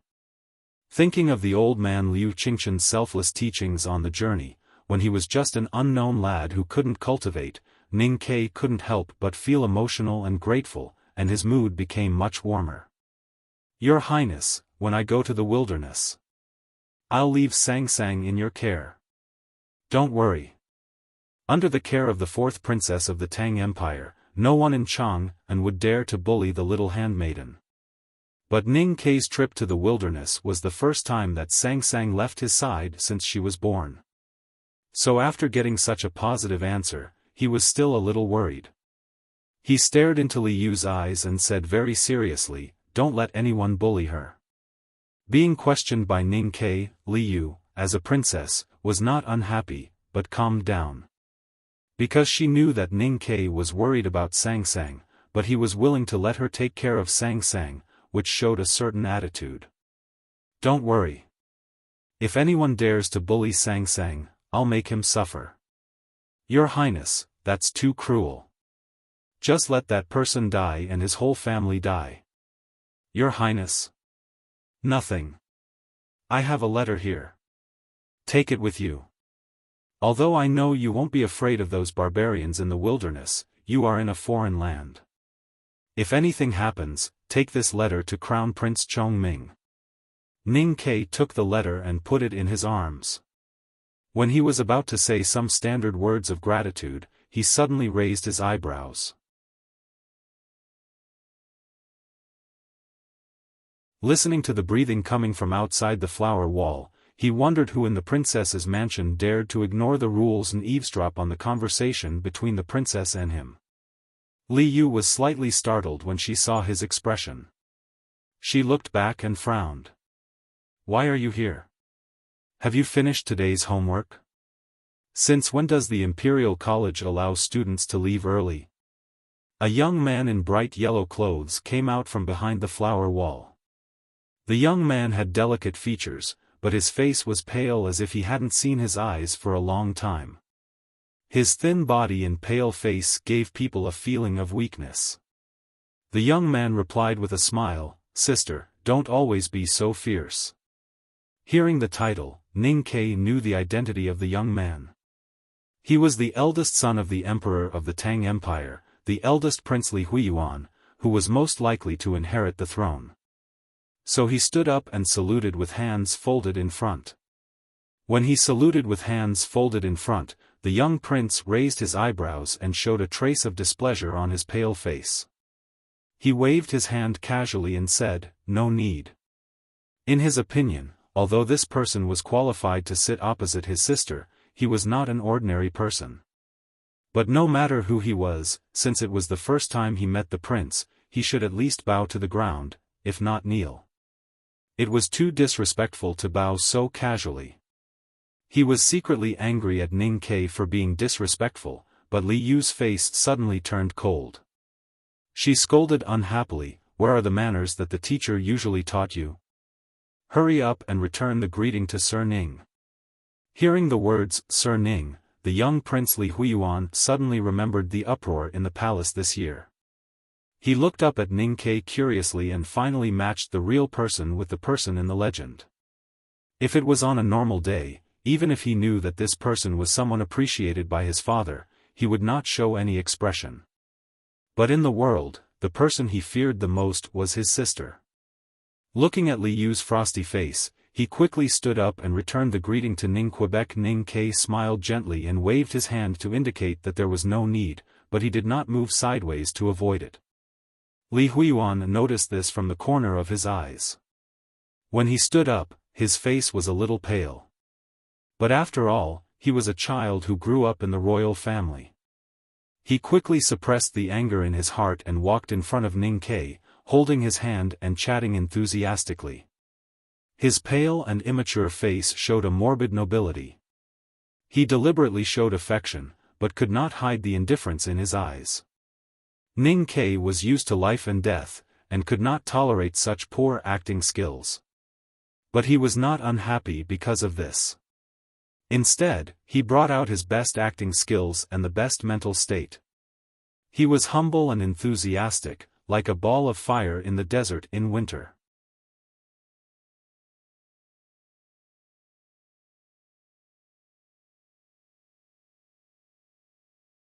No one will make things difficult for him. But he has learned some tricks from Her Highness. An idiot who wants to be smart will easily cause trouble. Sang Sang looked around and reminded him in a low voice, "Young master, that is a prince." Ning Ke smiled and said, "So what? So what if he is Prince Longqing? If this little prince dares to provoke me in the future, I will let him know how difficult it is to be a performer." "Young master, you are often very proud and complacent now. 2 years ago, we could only participate in the distribution of the gambling rights in the city of Wei. Now it seems that we can participate in the distribution of the throne. How can I not be proud? And it is not that there are no outsiders." Sang Sang glanced at him and did not speak. "You have to believe it. Once you enter the second floor of the academy, you will be the core disciple of the headmaster of the academy. As for the succession of the throne, the attitude of the academy seems to be very important now. The senior brothers and sisters in the back mountain are definitely not interested in this matter. I am probably the only one who might be interested." Ning Ke said, "That is why the princess played this trick today. But looking at the little prince's performance today, I suspect that she will regret today's arrangement. At least she should have told the little prince in advance." Sang Sang asked curiously, "The academy can also play a role in the succession of the throne?" "Young master, you have such a high status after becoming the core disciple of the headmaster of the academy?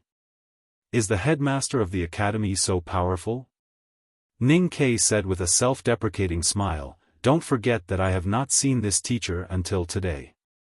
But I have heard a lot of rumors and the attitude of the people around me. I can roughly understand how important this teacher is. Young master, then should we be on the princess's side? Xiaofan should be on the empress's side. Then in the future, I can only stand on the other side of the empress, that is, on the princess's side. I mean, if there is a need to choose a side. In fact, I have figured this out a long time ago. But everything is waiting for a good price. If I want to sell it at a suitable price, I have to wait. Now that the price is good, I can slowly start selling it." Sang Sang suddenly stopped and looked up at his side profile. She said very seriously, "When you were telling me the fairy tale about the Frog Prince, I also understood it. Is this a good price?" After a moment of silence, Ning Ke shook his head and said, "Not all toads want to eat swan meat. Is swan meat not delicious?" Sang Sang asked confusedly. Ning Ke looked at her and said with a smile, "In the eyes of some toads, dirty and smelly black loach is much more delicious than swan meat." Sang Sang asked, "Young master, are you beating around the bush and saying that I am ugly and black?" Ning Ke smiled and said, "It seems that my little girl is finally willing to use her brain to think." Sang Sang said seriously, "So the more I think about it, the more I think it is a good thing.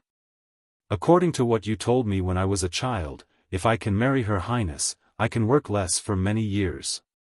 Ning Ke continued to walk forward and said, "The problem is how many people she has said this to. These words involved the most vicious speculation about women. Sang Sang frowned and said unhappily, "Young master, you have always been prejudiced against Her Highness. In fact, she is a good person." "Whether she is a good person or a bad person, what does it have to do with me? Didn't you say just now that you want to sell it at a good price? What price will be higher than Her Highness's? Hey, haven't you heard that selling one's art is not selling one's body? I have tried my best to write and continue to pressure myself. Tomorrow, I will still keep writing 6,000 words. Please continue to sincerely vote for me and vote for me. To be continued. If you like this work, you are welcome to vote for me and vote for me. Your support is my biggest motivation."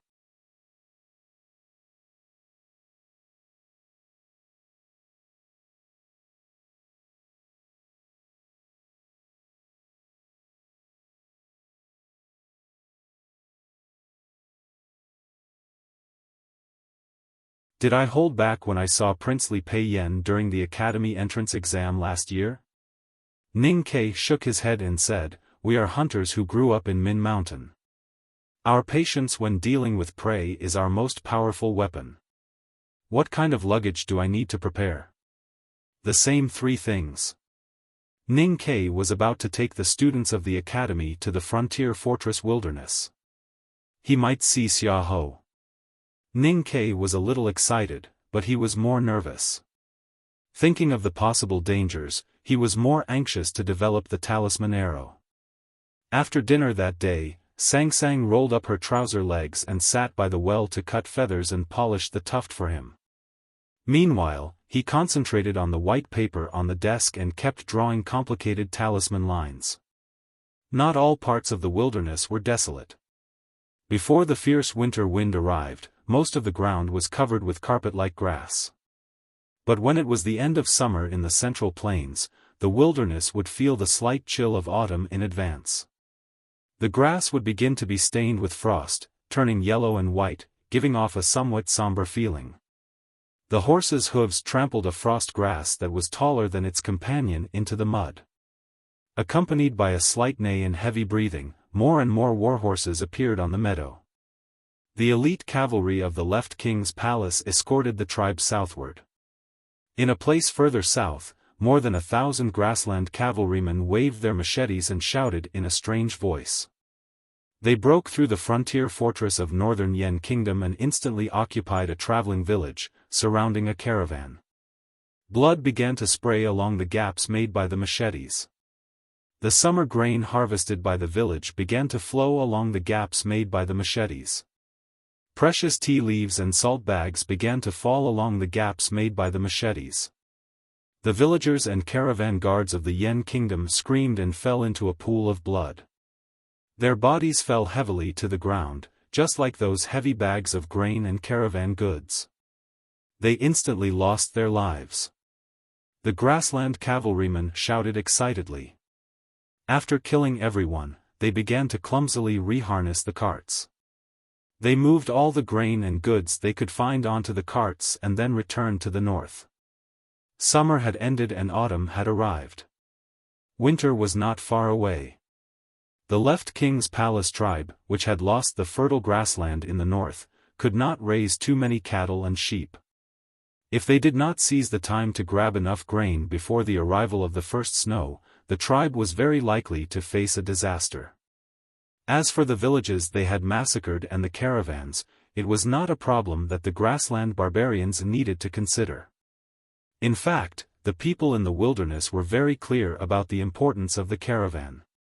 However, now they were facing the panic in front of them.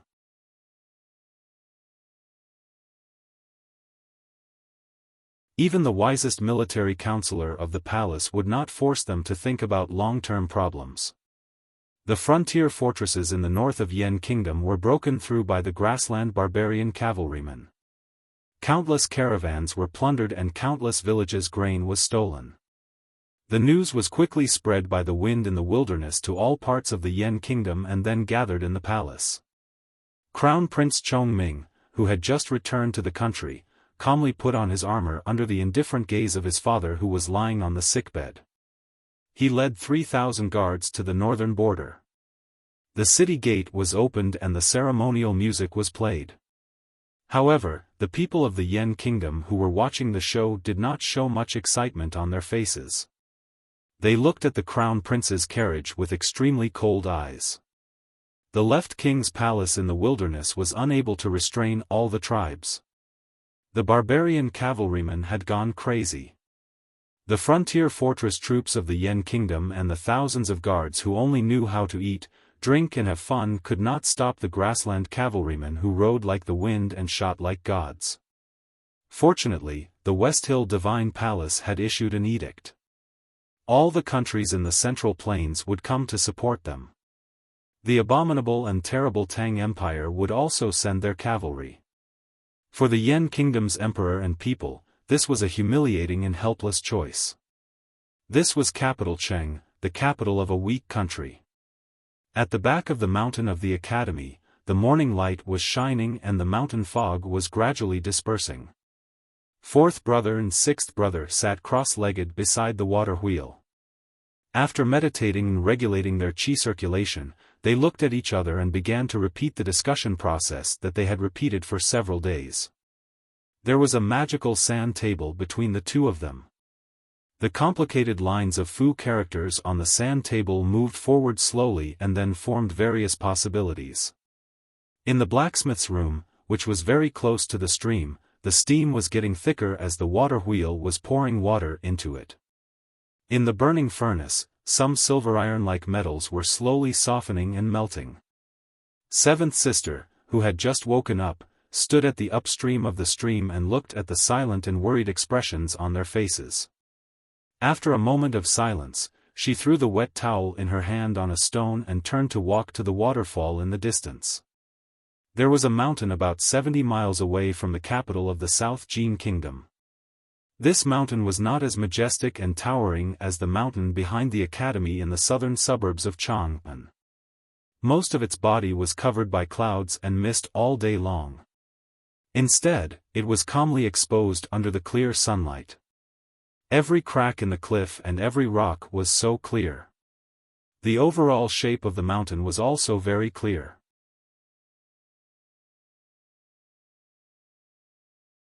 The cliffs on three sides were relatively smooth and reflected the light from the sky. They shone brightly and then gathered at the peak, looking like a sword. The sect of Lu Bai, the Sage of Sword, the strongest in the world, was at the foot of the mountain. It was an old-style ancient pavilion with distinct black and white colors. Dozens of young cultivators knelt on the ground and bowed respectfully to the ancient pavilion. Behind them was a sword tightly bound by straw ropes. Different from the flying swords of ordinary sword masters, these swords were relatively longer and larger, more like the swords used by warriors. Moreover, they were hidden quietly in their sheaths. The young swordsman respectfully knelt on the ground. The ancient pavilion was silent. After an unknown period of time, a calm yet sharp voice like a sword rang out. This voice was so sharp that it seemed to be able to pierce through the firm cliffs behind the sword pavilion. It seemed to be able to pierce through any tangible things in the world. Disgraced people, don't come back.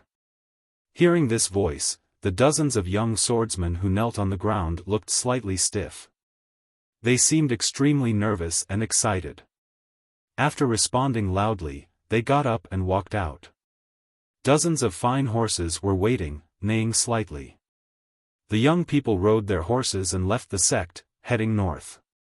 This was the Sword Pavilion, a place under the care of the strong. The turbid waves of the surging Yellow River rolled. For a moment, no one knew how many waves were produced. The ferrymen on the riverbank held bamboo poles and knelt respectfully on both sides of the wooden road. Back then, Lu Bai, the Sage of Sword, had comprehended the surging sword will beside this yellow river. Today, the young cultivators of the Great River Kingdom would cross this yellow river and head north. Under the white tower by the sea. A woman with a face full of wrinkles, wearing a strange dress made of countless pieces of cloth, looked indifferently at the juniors in front of her. She said in a hoarse and strange voice, if you want to go to the north of Yan Kingdom, you need to pass through the Tang Empire.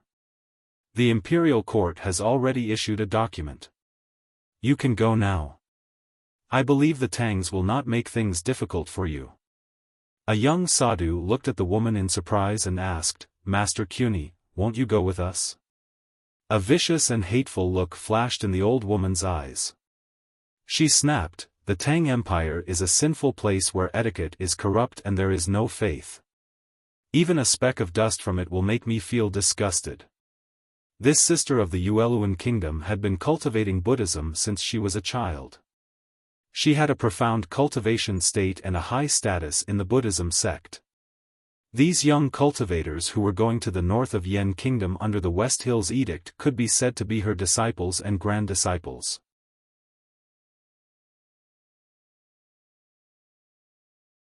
She looked at the juniors who were waiting for her orders and said coldly and proudly, I will go from the north and directly pass through Min Mountain.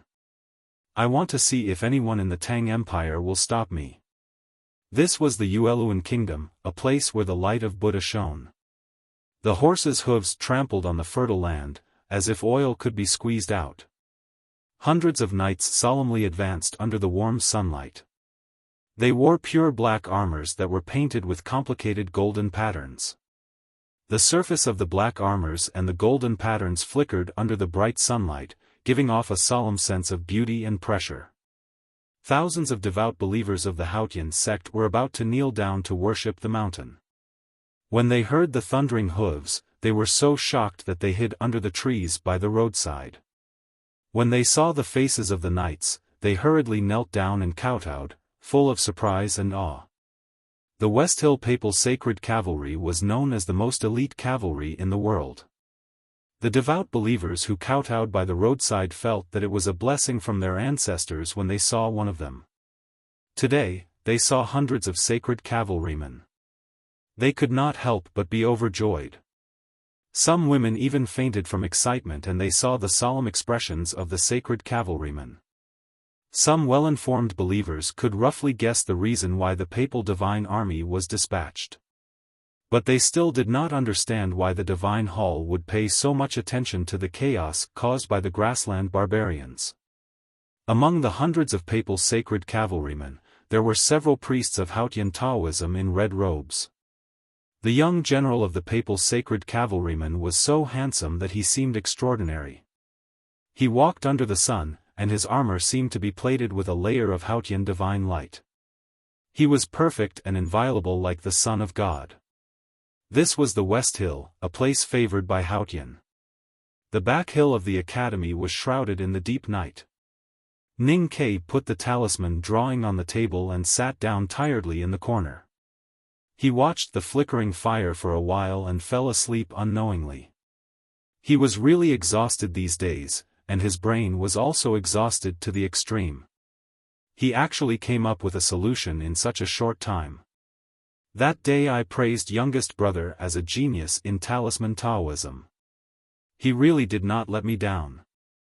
Fourth brother looked at the lines on the paper and then glanced at Ning Ke who was sleeping in the corner. He said, I don't know what gave him such a strong motivation. Sixth brother said in a low voice while calculating the metal ratio needed for the talisman arrow, I can feel that youngest brother is very anxious, as if he is worried about something. I don't know if it is about going to the wilderness. Fourth brother said, the wilderness. The West Hill Divine Palace is worried about the revival of the devil's doctrine.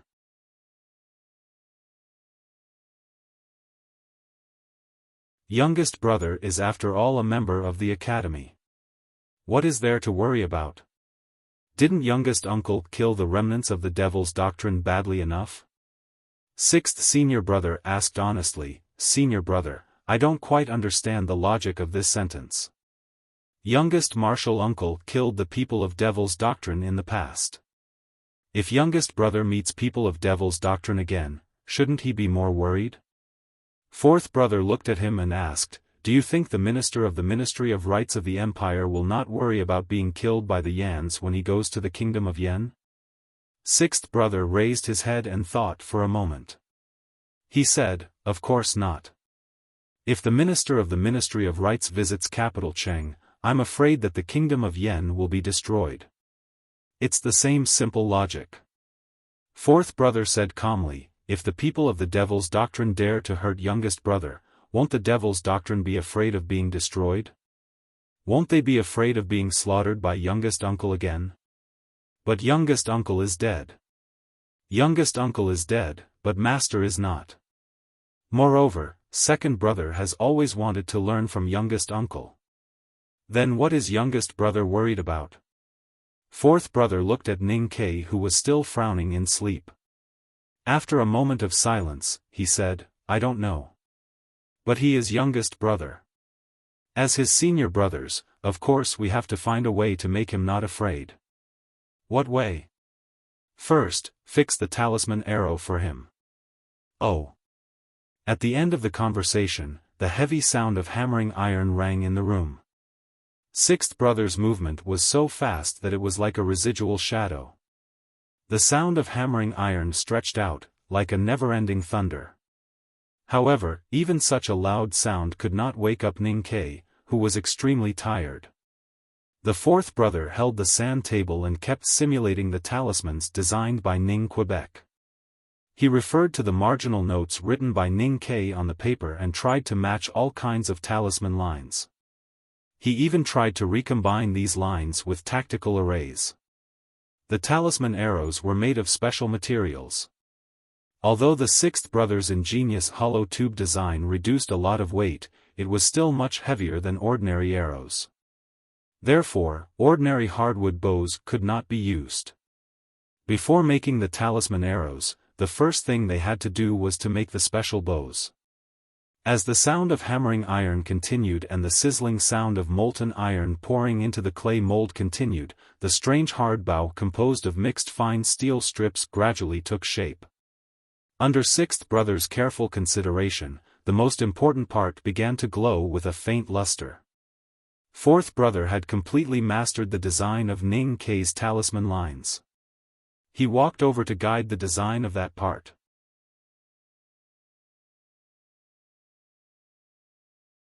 Seeing sixth brother's seemingly clumsy fingers holding the silver tray like embroidery, he frowned slightly and asked, "What carving knife are you going to use?"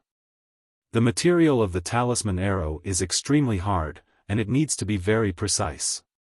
Ordinary carving knives are completely useless. Sixth brother chuckled and took out a small box from his arms. From the box, he took out a transparent stone grain which was 2/3 wrapped by a secret metal sheet. He said, "Use extremely hard mixed silver as the tray, and use diamond as the carving knife. The diamond's resistance is not good. So I wrapped it with a layer of iron sheet. Of course, it's not an ordinary iron sheet. It's a special kind of steel left when we made the armor for General Xiaofan with Professor Huang last time. How's the sharpness? I've sharpened it for 3 days. The cutting surface is excellent. Look." Sixth brother raised the diamond and pointed it at the blazing fire. The bright yellow flame spread through the complex surface and turned into countless beautiful lights, just like the stars in the night sky. Next, the two men, who were used to silence and decided not to make youngest brother afraid, began the most difficult part of the work, which was to build the body of the talisman arrow. It was also in this part that they encountered an unsolvable problem. The proportion of 4 metals is not a problem. The key is that there are too many impurities in it. I've chosen the best material from the military ministry, but the material itself has impurities. It's difficult to purify them with the current temperature of the fire. Looking at the burning molten iron, sixth brother scratched his head and said helplessly, "I've never tried this method before. The temperature needed to forcibly fuse these 4 metals is too high. I don't know how to do it." Just then, the door of the smithing room was pushed open. Seventh sister walked in and looked at Ning Ke, who was sleeping in the corner, with a smile. She turned to them and said, "I've brought 2 helpers. I don't know if you need them." Fourth brother looked at the 2 people behind her and slightly bowed with hands folded in front. Then he seemed to think of something and smiled at Ning Ke, who was sleeping soundly. He said, "I finally understand why those talisman masters failed to make the talisman arrow. 2 grand cultivators in the knowing destiny state are blacksmiths. Who else can have such treatment except youngest brother?" Second brother walked over expressionlessly and grabbed the heavy iron hammer. Chen Pipi walked over with a smile.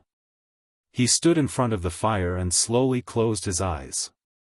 The fire in the furnace suddenly became extremely bright, and then quickly turned into a faint blue. Second brother held the ancient crown on his head and smashed the burning red metal with one hand with the hammer. A loud bang resounded.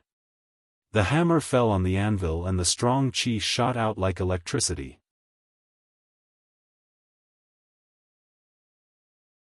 Except for Chen Pipi, the rest of the people in the room were all shaken and fell to the ground. The huge crash was like a muffled thunder, resounding through the whole valley of the back mountain of the academy. Ripples appeared in the clear stream. The fish swam restlessly. The girl copying the hairpin-style small regular script in the old library looked up at the east window and remained silent. 2 chess addicts hugged a pine tree. 2 tone addicts held the flute and zither tightly in their arms. The flower addict protected the flowers in front of her. The calligraphy addict was still copying books with her head down. This was the academy, the unique academy in the world. Still asking for all kinds of tickets enthusiastically, just like the brothers in the academy. I would like to report to everyone that our deputy moderator, Hiro, will not be able to leave for a period of time due to academic reasons and changes in his life. I salute him and thank him for the help he has given me and the book review section in the past few months. The first Back Mountain Cup book review competition is about to begin. Please go to the book review section for details. I will write a single chapter in a few days. Also, tomorrow is the end of the first volume of Back Night. No matter how many words I write, I will write until the end. To be continued. If you like this work, please come to Chidian.com to vote for it. Your support is my biggest motivation.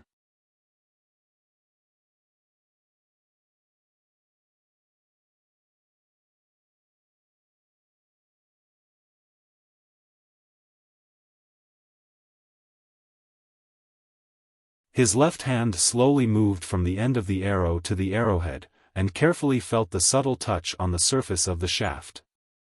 He felt it very carefully, and felt the unbreakable toughness of the shaft itself. He also looked very carefully, and with the morning light shining through the window, he saw the fine lines on the shaft that looked like scales.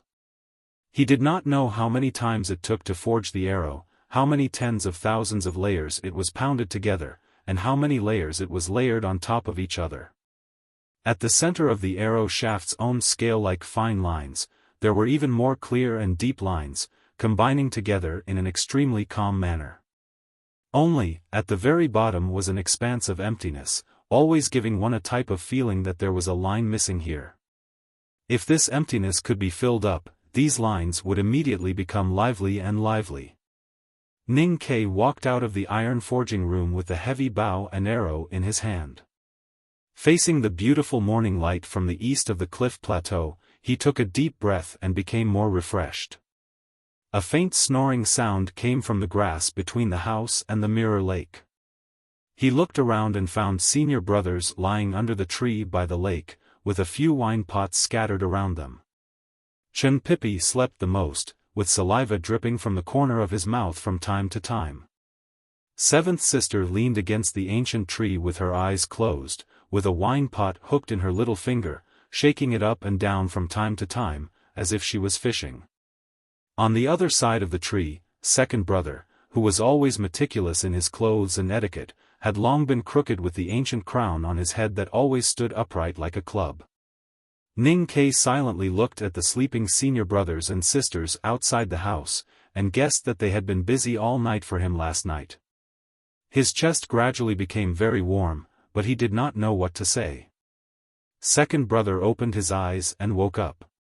He stood up and straightened the ancient crown on his head, motioning for Ning Kai to follow him to the lake, so as not to disturb those guys who were tired and drunk.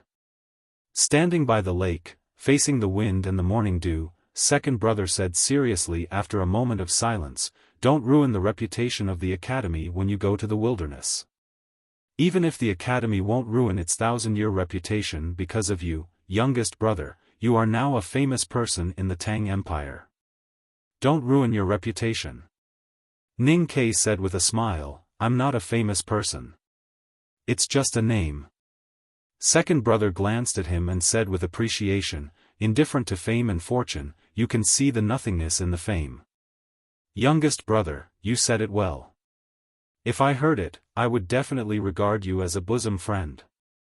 The senior brother he mentioned was naturally the eldest brother of the academy.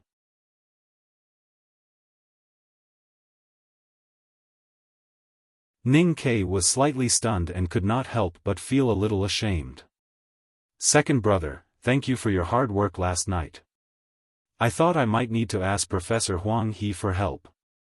I don't know much about talisman Taoism, but your master Yen Sei is already the top figure in the world. If he can't help you develop talisman arrows, it's meaningless for you to ask Professor Huang. Speaking of which, I still don't know where the professors of the academy live. The professors are all visiting professors. There are many foreigners, and most of the time they live in seclusion in the mountains. Why have I never met them in the mountains?" At this time, second brother said some nonsense, because the mountain is a very big mountain. Then he looked back at the dark bow and arrow on Ning Kai's body and asked, "Do you want to have a try?" Ning Kai nodded. The senior brothers and sisters who were sleeping in the bushes under the tree woke up. The senior brothers who were hugging pine trees and flowers in other parts of the mountain also came out. Even the third sister, Yu Lian, who rarely appeared in front of others, came to the lakeside. 11 people surrounded Ning Quebec. Some were waiting nervously, some were talking excitedly, and some were scratching their heads to express that it was really not interesting. The reason why they came to see youngest brother try his archery was purely because they fainted from the noise last night. Ning Kai gently put the dark and slender talisman arrow on the iron bow, took a deep breath and raised it high, aiming at the high sky, as if he wanted to shoot down the sun that was actually still under the cliff platform. With a slight squeak, the seemingly unshakable iron bow slightly deformed, and the tight bowstring was pulled backward, deeply sinking into the 3 fingers of his right hand. Because this test was of great significance, for the sake of safety, he chose to control the bowstring with 3 fingers that he didn't use very often. With his action, the discussion by the lake stopped abruptly, and it suddenly became extremely quiet. The senior brothers and sisters on the second floor of the academy nervously or curiously looked at his fingers that tightly pulled the bowstring. In the clear lake like a mirror, the fish that got up early to look for food slowly swam.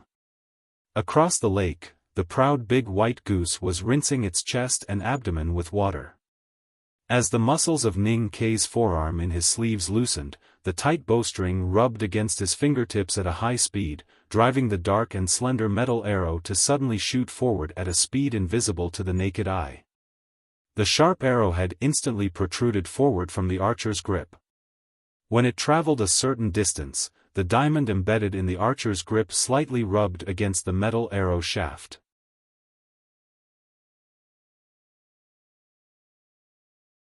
The diamond tip, which had an extremely complicated profile, casually drew a line on the arrow shaft like a brush tip dipped in ink on a piece of paper.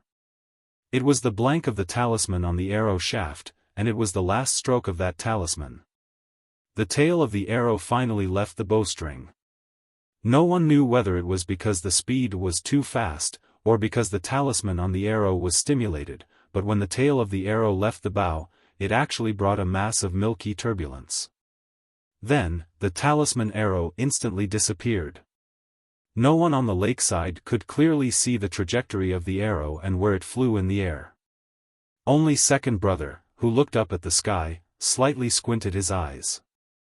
Until then, a gust of wind blew, making Ning Kai's clothes, who was still holding the bow, flutter. People on the lakeside felt a slight chill, and Ning Kei's left hand, which was holding the bowstring tightly, suddenly had a lot of dew. The fish in the lake were still swimming slowly. The big white goose on the other side finished washing and began to bend its neck to sing to the sky. A moment later, the senior brothers and sisters, who were still staring at the sky and trying to find the trace of the talisman arrow, saw a hole in the middle of the white cloud high up in the sky. Through the hole, they could see the azure sky even higher up. Fourth brother said in a slightly trembling voice, "Was it shot out?" Sixth brother guessed in a slightly hoarse voice, "It should be shot out." Seventh sister said in surprise, "Was it really shot out by this arrow?" Second brother said indifferently, "Yes, it was shot out." Everyone on the lakeside suddenly changed their expressions. They looked at the hole in the cloud high up in the sky and exclaimed in joy. Senior sister Yu Lian also slowly raised her eyebrows, with a trace of a smile on her face. It seemed that even she did not expect that the talisman arrow could fly so high and have such great power.